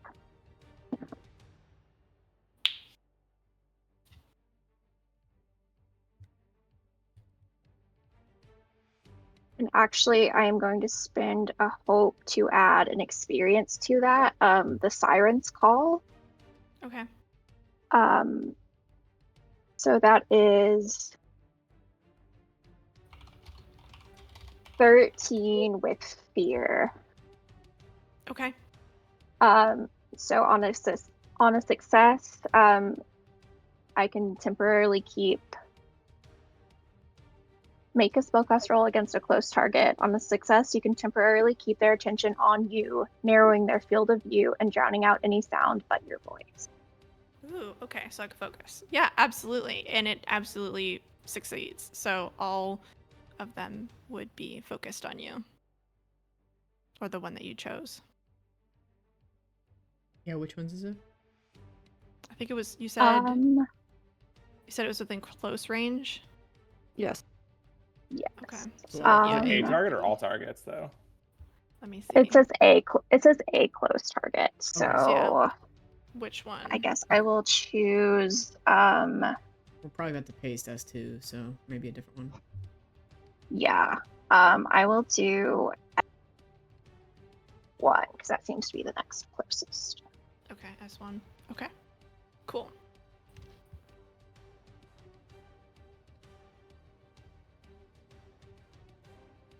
Perfect. Okie dokie. All right. All right, and I Oh, rolled you- with fear though, so Ooh. Here for the GM. Mm-hmm. I think I added it already, so you're good. Okay. Okay. I believe, is that everything? Miss Scarlet? Yeah. Okay. yeah, that is. Because I rolled a fear. You rolled a fear, I'm gonna go. So I'm gonna spend a fear, and I'm going to use the only token that's on there. I'm There's going two tokens to, because Siwa has one. yeah. Runt. I'm gonna use one of them and run up to Scarlet. You can eat your runt, ma'am. And I'm going to try and attack you, Scarlet.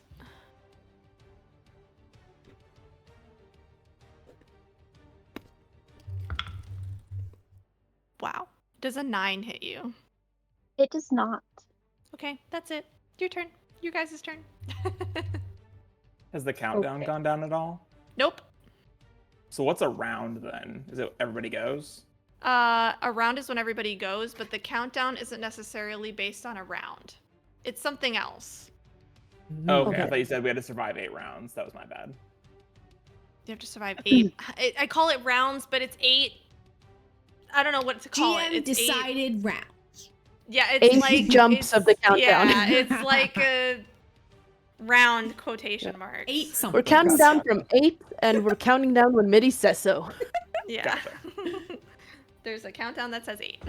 That's what I'm telling you. Cool. Okay, so GM, my wonderful GM. Yes. I question, is Luna casting a shadow on Bayless with where she stood, how she stood? Is Oh my there a God. shadow? Where is the sun?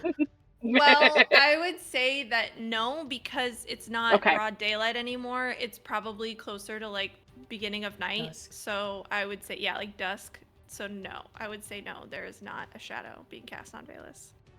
So there's no shadow on Bayless. Okay, Mhm. that's absolutely fine.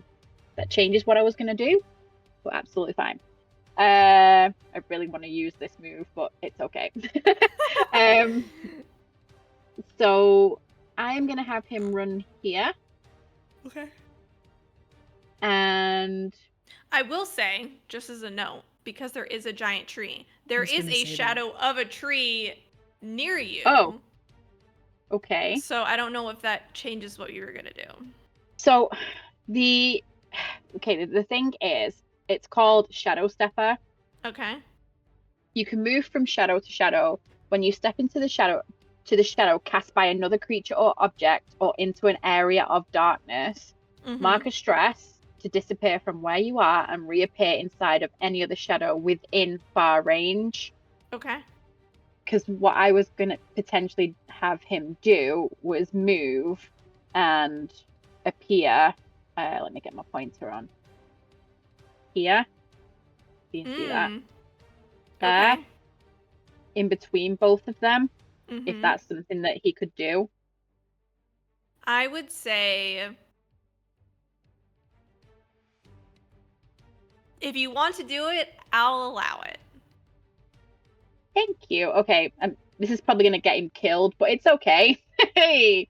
I was going to say. Do you like my smile? Because I love this idea. Mhm. Yeah, I figured you would. Go But ahead. it says I'll allow it. when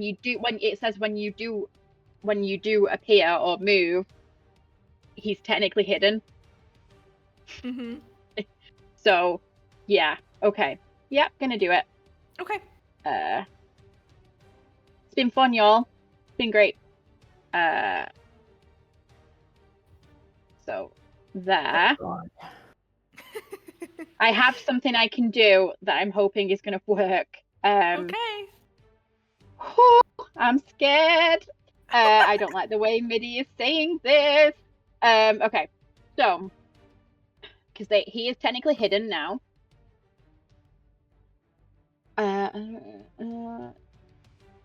Okay.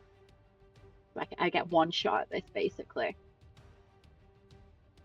He's going to Rain of Blades, Okay. but he's also going to use a unique hope feature to spend 3 hope to increase sneak attack to 3d6. Ooh, okay. Okay? So that's 4 hope altogether. Right, let me figure this out. Sorry, this is so much maths. I'm so sorry. You're good. Right. Hey, you're fine. Okay, so spell cast roll. Mm-hmm. Okay.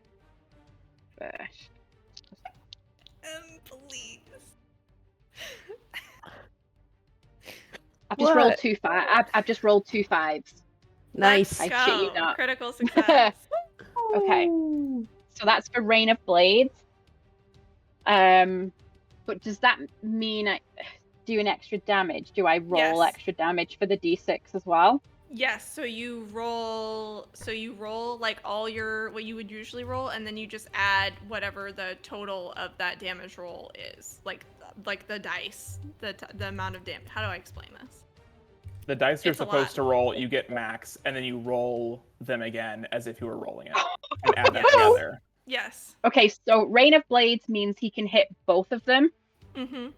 So that's 8 damage from Rain of Blades plus 2, so 10 plus another d8 roll, which is a 7. Nice. So that's 17 from Rain of Blades. Okay. So 3d6 is 18 Mm-hmm. total, and then I will roll 3d6 again. 1. So 19 plus 5 is 24 plus 2 is 26. Dang. So 26 sneak damage, and then the damage from the Rain of Blades on both of them. Okay. 17 plus the sneak attack. Yeah, 17 plus 26. 43. Okay. So Level 1, y'all. hold on, I have to do math. This is one of those where the Daggerheart system, though, doesn't necessarily reward, like, frick tons of damage, because if you're past the third threshold, you're past the third threshold, doesn't matter, you know? Yeah. Yeah. I mean, it sounds effing cool, though. Yeah. But it's I was just thinking through it, I was like, huh, that's one where in D&D it would reward you more, and this one makes it more challenging in its own way, you know? Yeah. Which is cool, though. I Yeah. mean, yeah. Okay. So because oh my god, you guys are crazy. So as you jump in, you release from the shadows and you swirl your knives around, and you feel like you do damage, but for some reason there's something protecting these, and you don't know what it is. But it didn't take as much damage as you thought it would. Okay.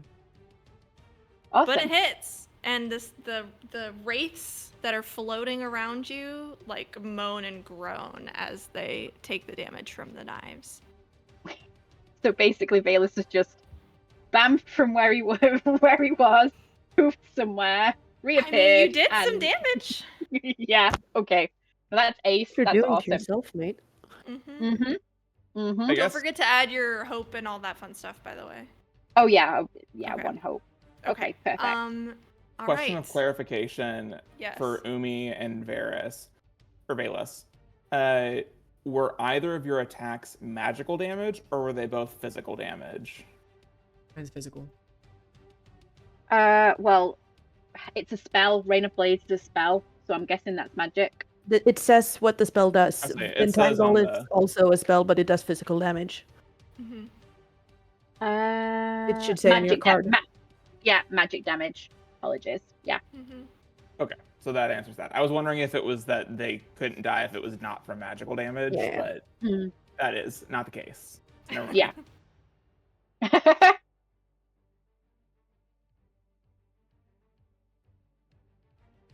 Davy, Amanita, gonna Cersei. go. I'm gonna go. Cersei.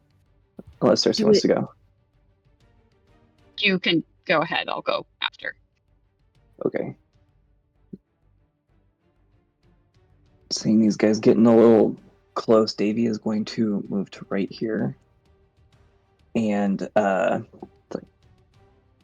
maybe we just need to keep them away, and we'll cast Power Push.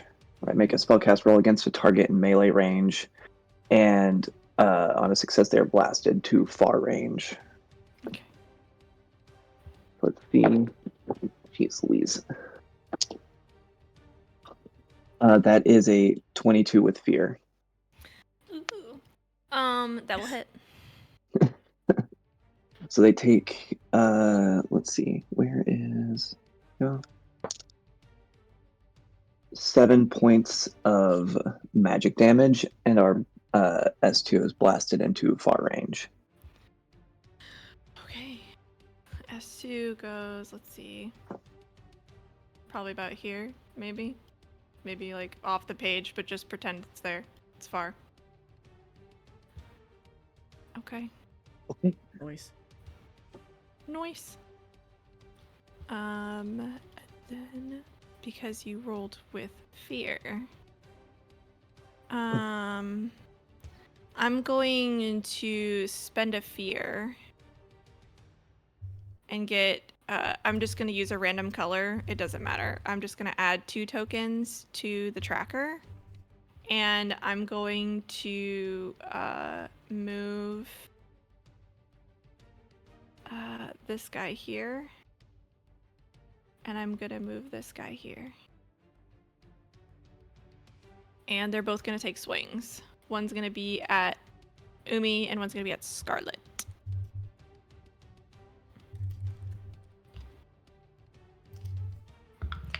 They are shit. 17 to hit on Umi. Yeah. Oh my god, and a natural 1 on freaking Scarlet. I didn't get a nat 1. That is 3 points of damage on you, Umi. Reduced by 5, so nothing. And that'll be the end of my turn. Were you gonna go, Right. Cersei? Yeah. Yes.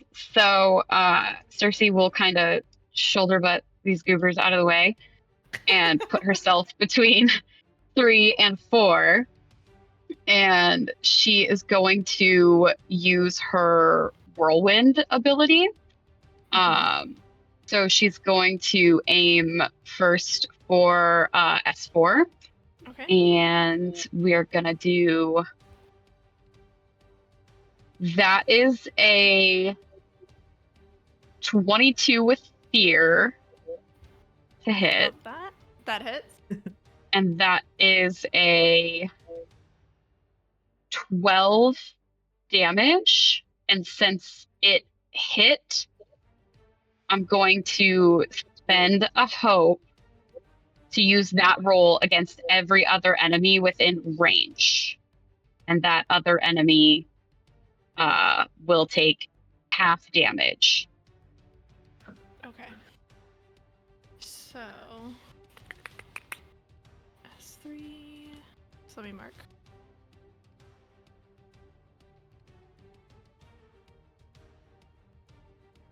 So as you show me what that looks like as you kill 4 fucking plane out. Like now, yeah, she pulls her hammer back as far as her skinny little arms will let her, and just is exactly what it says it is. It's a whirlwind. She spins on her feet so that it takes her around, smashes through S4 and into S3. Amazing. She does a little ballet twirl. So as you ballet twirl and kill the skeleton to you, and you swing your hammer and hit the one to your other side, you hit them and it takes some damage. And then you all hear like this almost like ethereal voice come out of Luna and says, "That! Keep doing that!" And now it's my turn because you rolled with fear. Hmm. I'm going to use that token. And I'm going to have 3 attacks Cersei. That is a 19. I'll use I Am Your Shield. It hits. I got you. I'll take a mark of stress and take the damage instead. 13 points of damage. Okay, reduced by 5 to 8. I will... Yeah, I'll take that. Okay. Is that a threshold? It's my minor threshold. So did you take 2 damage for that? I was gonna take 8. Actually, what does your thing do again? So I can reduce the damage by the prayer die value, which is 2. So if it would have given you 2 HP of damage, I could reduce it below the threshold and give you 1 HP of damage. That's what I was trying to clarify. Oh, gotcha. No, my armor already reduced it to my minor. My minor is 8. It's 9. So, actually, I'll use 2 armor slots and I'll take no damage. Okay. Yeah. And then at the end of my turn, I'm gonna spend a fear and add 2 tokens. Just pretend I don't know whose those are, but I spent a fear to add tokens. So, all right, y'all's go. So Umi, you are undamaged, correct? I am what? Are you damaged? Do you have health that is lost? Just 1 from last fight. Okay, then never mind. Yeah. Because I can remove 2 as an action, but Yeah. I'm not gonna say that until someone actually has 2. It's a bunch of slots left. So. I guess Amanita will move closer, and then she's gonna boomerang throw at S3. Okay. So let's see. And then I guess as part of this, yeah, why not? She'll do her Orderborn thing to let me roll a d20 as my hope die by doing Beneficence. So like the practice of doing good, basically trying to keep the undead from killing this person. Okay. Well, let's see. Go I need for my it. d20. Well, that was garbage. This attack roll was a 9 with fear. Oh my goodness, you guys, stop it. rolled a That 3 does on my not D20. hit. That Yeah, I does not figured. hit. Okay. So you go to throw your boomerang, and it just barely misses and comes back to your hand. Or barely hits and comes back to your hand. All right. Who's next? Who hasn't gone in a while? Telki. Wasn't it with fear? Or Yeah, it was did I? with fear. It is with fear. I'm going to spend my move to just add tokens. Okay. Let me... And... that'll be my turn for now. But yeah, seeing Velas sort of appear in the middle of 2 enemies, they very much sigh and cast Entangle on this top slithery dude. Okay. And that's 14 with hope. And that was on which guy? The top slithery dude. Oh, okay. Let me put W1 for Wraith. Wraith 2. That was. Let me check.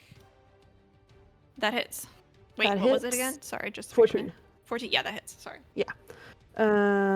So that is 5 points of physical damage to him, and then I'm gonna use expend a hope, because on a success you may spend a hope to temporarily restrain any enemies very close to your target as well, which W2 is.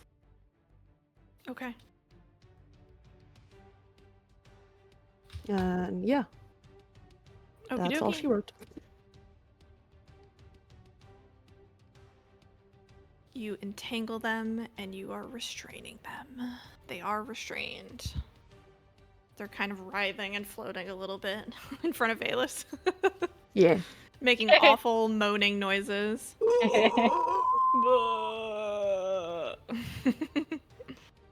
So Alright. that's cool.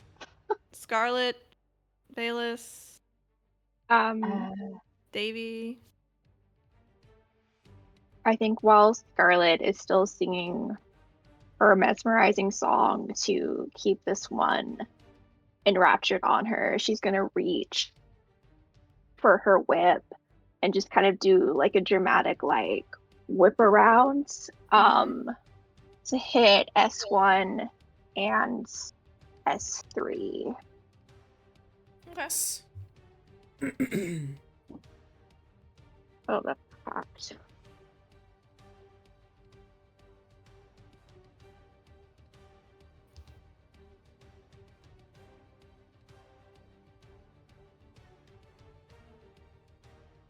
That is a 13 with fear to That hit. hits.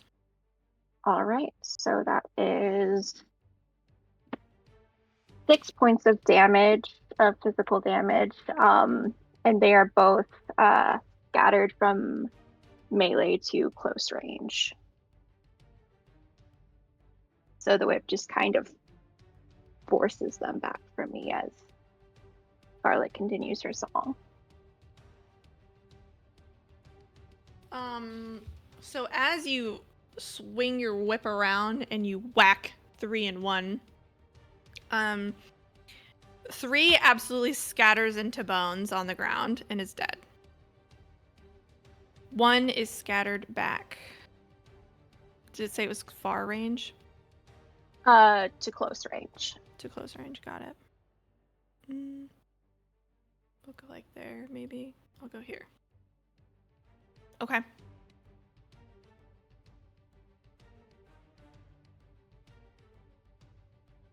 Who's next? Don't know if it's gone around yet, but when it does, I want to tag team with Cersei. Okay. Yeah, it's gone around. Everyone's gone once. Mm-hmm. Yeah. Yeah, go for it. Yeah. All right. Let's do it. Seeing most of these dead over here, and Umi and Cersei kind of see Valus kind of between the two held by Telki. Umi will look at Cersei and be like, "You ever tried smashing ghosts?" Well, not really. Want to give it a whirl? Let's do it. All right, so Umi will grab Cersei's hand. Are these like rocks? Like Those not like are super rocks. big, but like we like climb up on them. So the rocks. Okay, wait, hold on. Are you talking about these here? Yeah.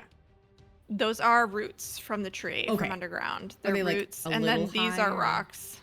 Yeah, they're high. I would say they're like sprawling roots. You know. You get a little bit of vantage. Yeah. Perfect. Totally. You can Okay. totally hide behind them if you wanted to. Nah. Umi and Cersei will clamber up around this skeleton and just like blow raspberries at it. And Umi is going to attempt to launch Cersei at the wraiths. Okay. Like a miniature version of a spinning warhammer, but it's Cersei. I love it.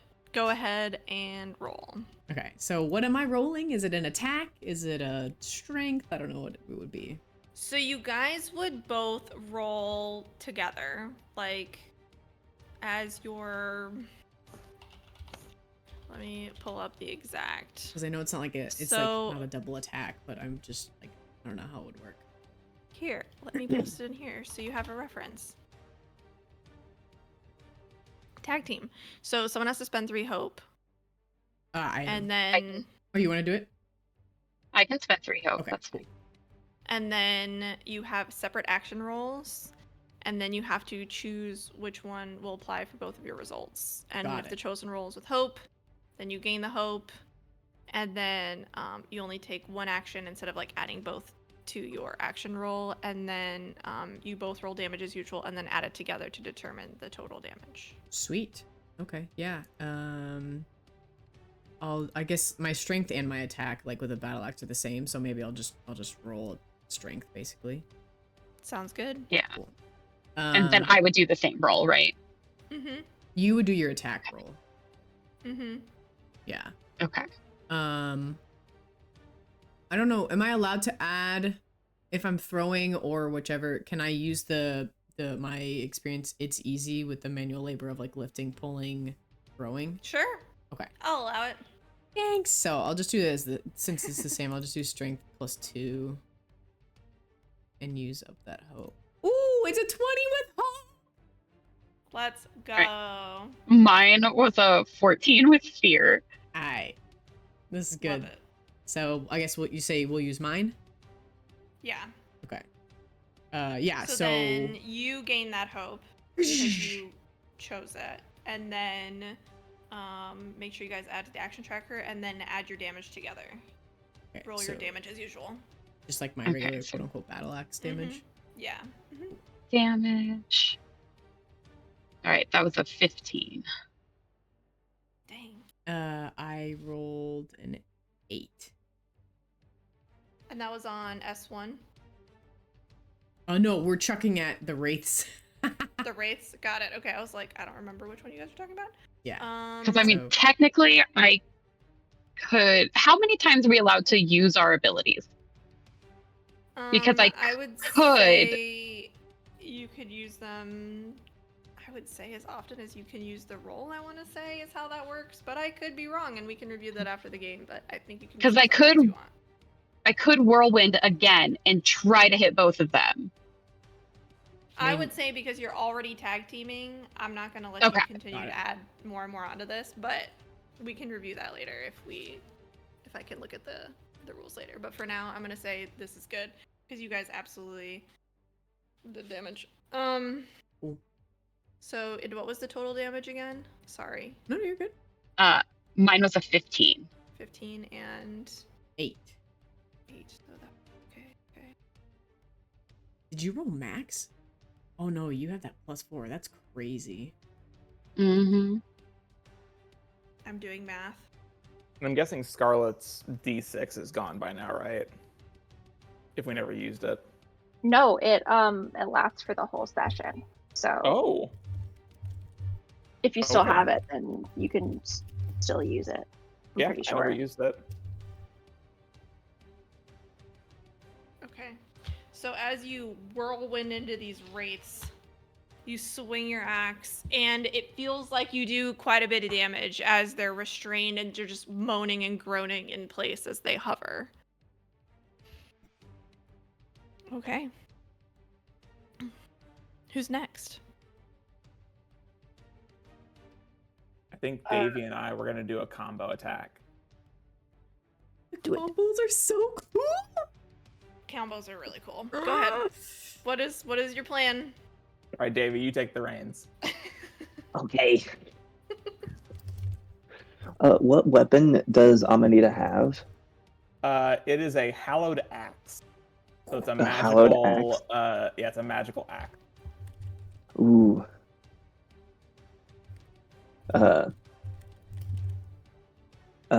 Davy is going to touch Amanita's axe and say, there's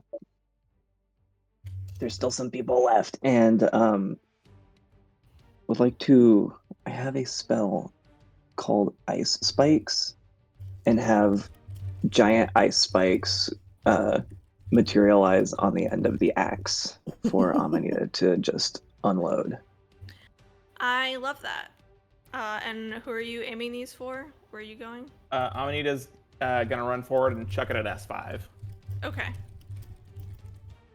So that means we both roll our attacks. Yep, you both roll and choose which one you're going to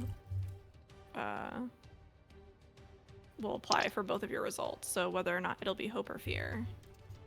I got a 19 with hope, baby. Okay. And then just make sure to add your 17 with hope. Okay. So those both hit, and then go ahead and roll damage as usual. So I guess, Davey, did you need the hope more? You can take it. All right. So a 19 with hope is our value. And then I got a 7 for damage. 7 magical. Okay. And that is 3 physical. So 10 Or 5. total. 5. Sorry. Wait, where's my proficiency? I think we're at 1 proficiency. We're at 1 proficiency. Okay, so 4 physical. So 11 total. And that's 7 5. physical, 4 physical. Okay. So describe to me how you absolutely annihilate this thing into dust as you kill it. Essentially, Amanita just chucks it, and it like spirals hilt over handle until it just impacts dead between the middle of their forehead. I'm sorry, Amanita's a doctor. The middle of their glabella. Oh my god. God damn it. Splits Let's it go, in half. Amanita. And then like once it's embedded, ice just explodes from inside and just like blows the head off. I love Yes. it. And in the background, you That's just what I see was Davey like thinking. jumping up and down, really excited. Amazing. Dude, Okay. I imagine like Telki's just back here like this freaking puppeteer and is like dancing these like restrained things just into all of her allies. Just like whoop whoop, you get smacked and you get smacked. Selfie's basically leaning on their staff, being just like, nah, I don't like that. But they're gonna put their staff away for a moment and beast form Okay. into a lynx. Okay. Let me grab your link. My lynx. Grab my lynxy. And then they're gonna do a massive run at the S2 over there. Okay. And we're going to try to eat his face off. Okay. Now, I do roll with strength, but now I have more strength, motherfuckers. That's a crit on once, but it's Hell yeah. Critical ones! yes. Love it. Go ahead. Okay, so my melee strength attack is a D8 plus 2, so that's going to automatically be a 10, and then I roll a D8 and add plus 2. Yes. Yes. I don't Yes. think you add the Sick. +2 on. You just Or do I add just the add the 8. plus 2? Yeah. Okay, so it's just an 8. Yeah, 8 Cool. and then Checking. your 1d8 Modifier afterwards. I'm pretty sure that's what it said in the chat. Okie dokes. Yes. So that's 8 plus 5 is 13, plus 2 is 15. Describe to me how you absolutely maul this poor skeleton and chew its bones. Yeah, so Telke has been chilling in the back this whole time and seemingly getting a little bit bored. They just put their staff on their back and just lunges. And it's almost like a cat wanting to play. It's not like hunting, it's I want to play. I want to join in this too. And they jump up to leap, like bite the face off of this skeleton thing wraith, but just as like the force of it is enough to just when they push it into the ground, it just poofs. Amazing. So as the skeleton clatters to the floor, you feel a sense of like there's something rumbling underneath the ground. And I'm going to spend a fear to interrupt you guys. Oh no. Oops. And all of a sudden, more skeletons start clambering out of the ground. And actually, they're gonna go within very close range of people. I think that's everybody has something near them. Yes, fantastic. So they all start clambering out of the ground. You hear their terrible bones clacking against each other as they crawl out of the ground. And I'm going to spend 2 tokens to have each wraith try and attack Valus and Cersei.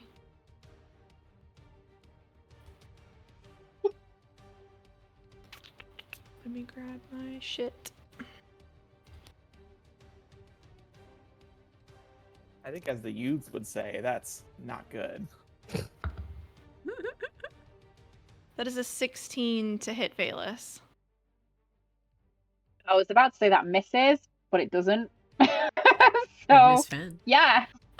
So as this wraith reaches towards you and reaches out, you can feel like their hand sort of skeletally touch your mind. And please describe a terrifying moment from your childhood. And I'm going to roll damage. Okay. You take 10 points of damage and you're vulnerable. Okay. Oh no. I will deal damage in a minute. So it was 10. Okay. A terrifying a memory from their childhood. Someone from a very, very bad opposing crime syndicate. I need to remember their history. I think this isn't their backstory. Yeah. You're good. We can always retcon this later. Basically,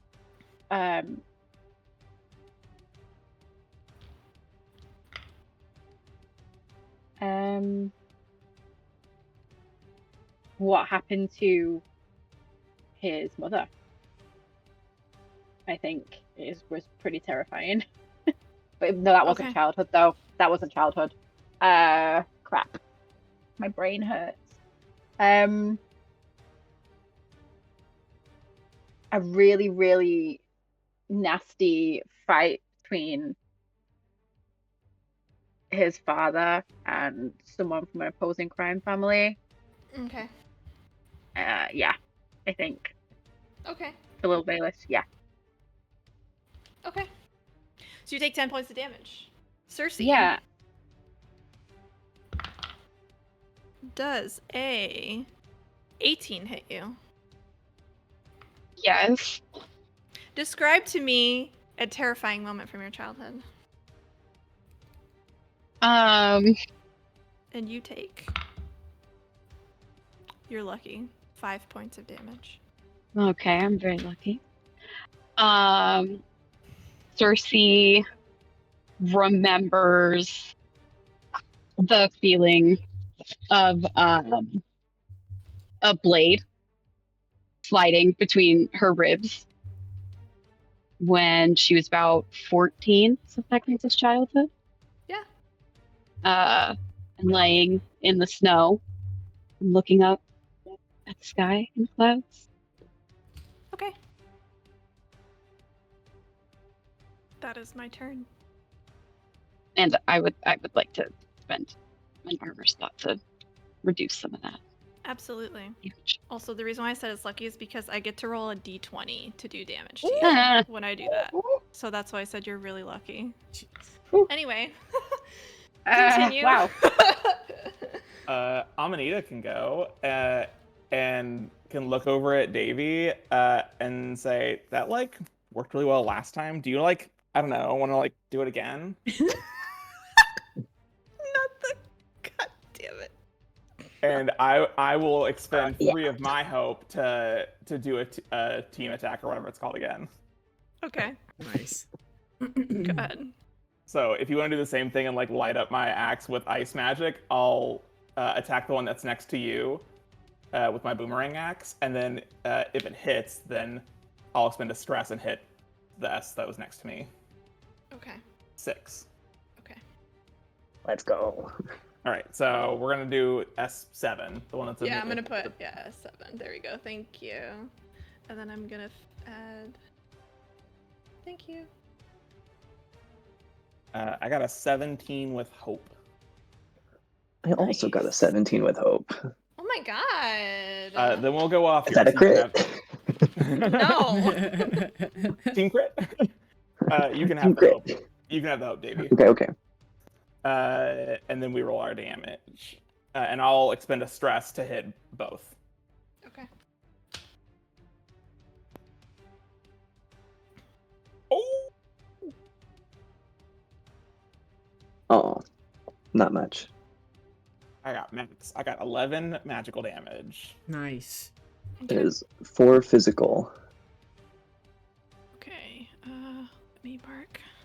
So 15 total damage to both.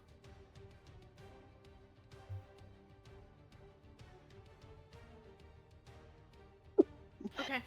So as you swing your axe and the ice shatters again into both of them, boomeranging back into your hand, it feels like the ice is doing damage, but the axe feels like it's not doing as much damage. Okay. Interesting. Valus wants to go next because they've only gone once. So go ahead, Lottie. Was it the one that hit Bayless? Was it this one Yes. or this one? It was number 1. Number 2 went after Cersei. Okay. So he's not hidden anymore. I've only got 2 hope left. But I'm just gonna have him use Rain of Blades again because I like it. So Okay. okay.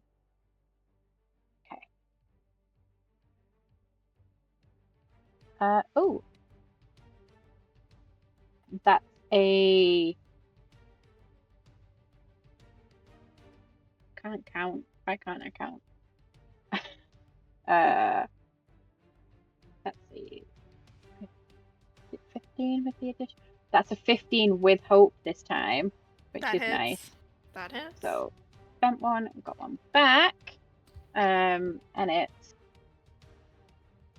are any of these targets classed as vulnerable?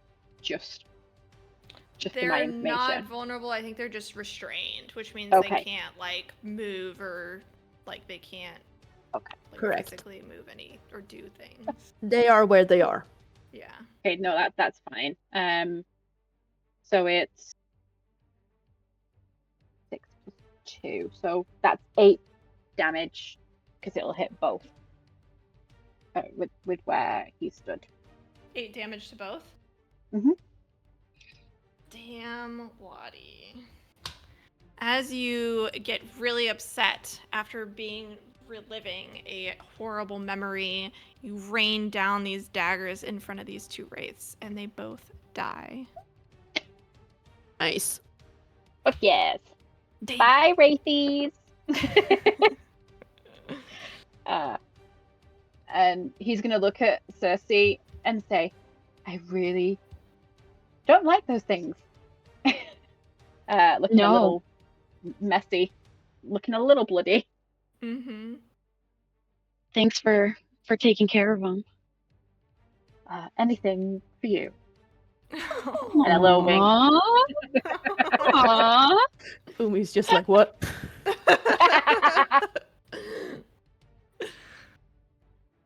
All right. Who's next? Yeah.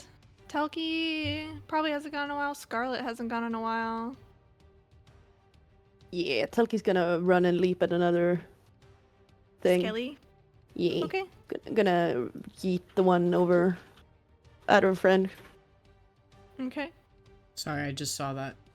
Yeah, no, it's fine. Okay. But then my the raids pings got are taken care of. suppressed because of OBS. Yeah, so the raids got taken care of anyway, so Sweet. I'm thinking I'm holding on to my hopes. Yeah. That's 19 with fear. Love that. That hits. Mm, and that's a 10. And you Nice. absolutely smash the skeleton to bits. So what does that look like as the cat absolutely mauls a skeleton? Basically, now the cat is running around chasing a laser pointer, jumping from Little place to bones place. everywhere. Yeah, jumping from place to place, just absolutely trying to get to something, but the bones doesn't want to. They don't want to play sad. I love it. I love it. All right. And since you rolled with fear, I'm going to spend some tokens and spend a fear. And you see 2 more skeletons pop up. And I spent 2 tokens. One's going to this charmed one's going to move towards Scarlet and try and hit you. And S6 is going to move to Amanita. And I'm going to spend 2 more, so that way. All right. First one up is the one attacking Scarlet. All right, Miss Ma'am. Does a, wow, what a roll. 17 hit you. That does. I'm so sorry. That's 6 points of damage. All right. Amanita. Does a 19 hit you? Yeah. That is 3 points of damage. So, clarification. So, does the armor reduce the incoming damage? If you use Or it. no? Yes. But what is the armor for? You can Not use the armor slot, the armor. it's connected. If you use an armor slot, you then use your armor score to reduce your incoming damage. Yeah, so if you were getting 6 and your armor score was 3, you would reduce it by 3, so you would be at 3, Or you which do could be 2 your armor minor slots. instead of a major. Yeah, or you 2 could armor use slots, 2 armor and slots, and you could take no damage. Gotcha. So if I use an armor slot and my armor's 4, it would do no damage. Correct. Then I'm gonna do that. Yeah, mine is special because it's the class that I am, so that's the only thing. Gotcha. Of course, I'm basically gonna hit as many people as possible. I'm sorry. You're good. I think my stream is taking a crap, which is awesome. That's okay. All right, Umi, does a 10 hit you? Let me see. I don't think it Yes. does. I'm sorry. I'm trying to freaking. It does. Everything hits No, me. you're good. Everything You're hits me. good. You're good. That is, ooh, that's bad. 9 points of damage to you. Reduced to 4. I'm gonna use an armor slot and take no damage. And then Valus, that last skeleton's gonna pop up and try and get you with 16 to hit. Are they still vulnerable?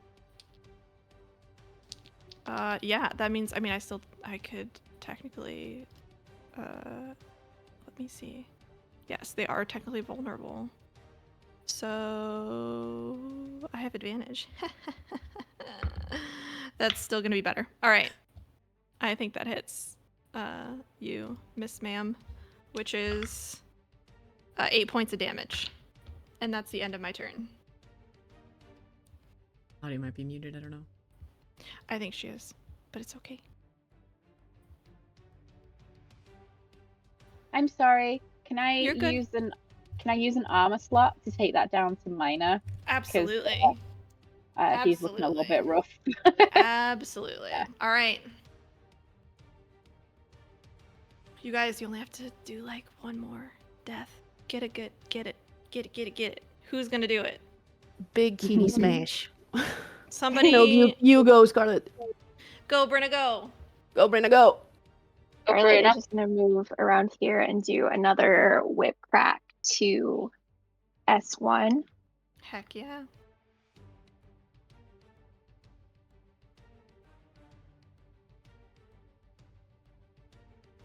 $16 with hope That hits.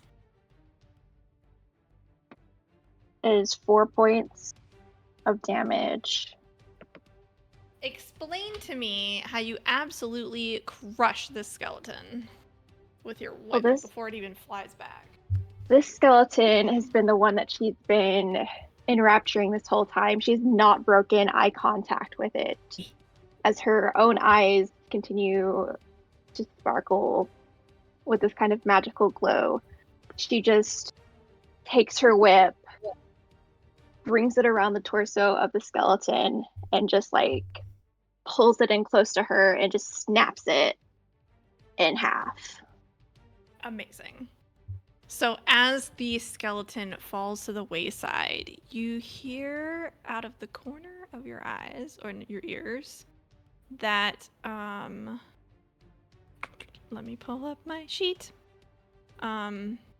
So as you whip crack, the stone starts vibrating in the druid's hands behind you, and you see this bright light behind you all, and a soundless explosion erupts, and all of the other skeletons literally poof into dust and bones, and the clearing is quiet once again. So as you all sort of huddle around and she tells you guys to come close quickly, she holds out the stone and she said, "Thank you so much. You fought so hard. This stone will need to take a day or two for the protection spell to really take hold and protect you, but it will last only a week's time. But it will protect you from any oncoming enemies or potential mercenaries that may want to find you after hearing about maybe another group of adventurers trying to come after you.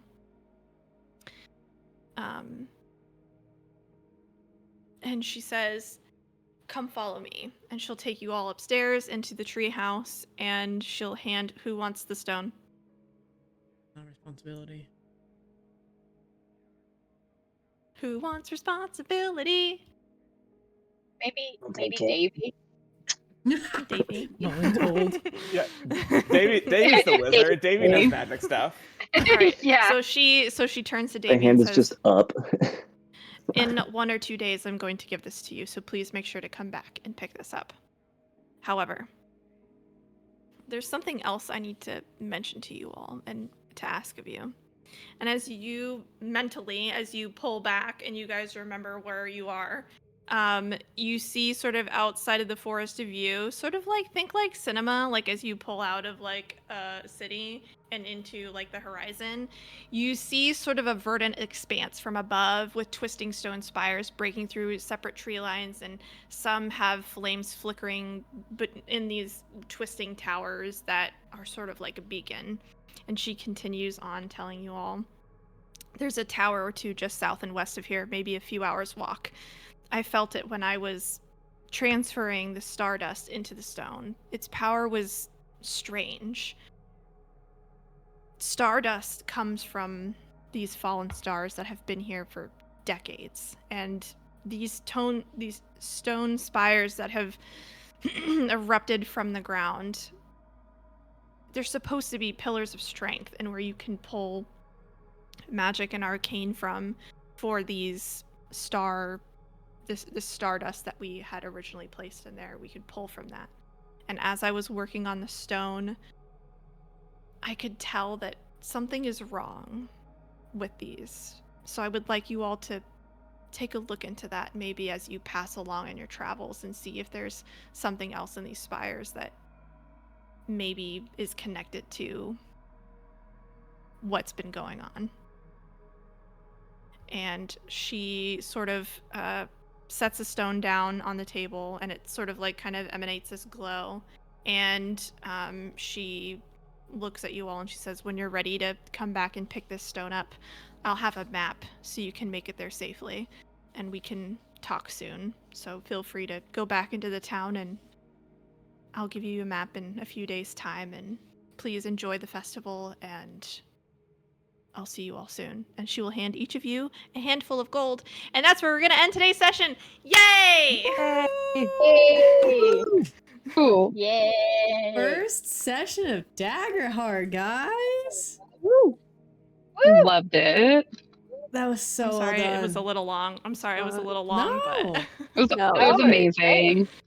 Super fun. Emo, did you too vibrate out of your chair at the mention of a map? I did. I sure did.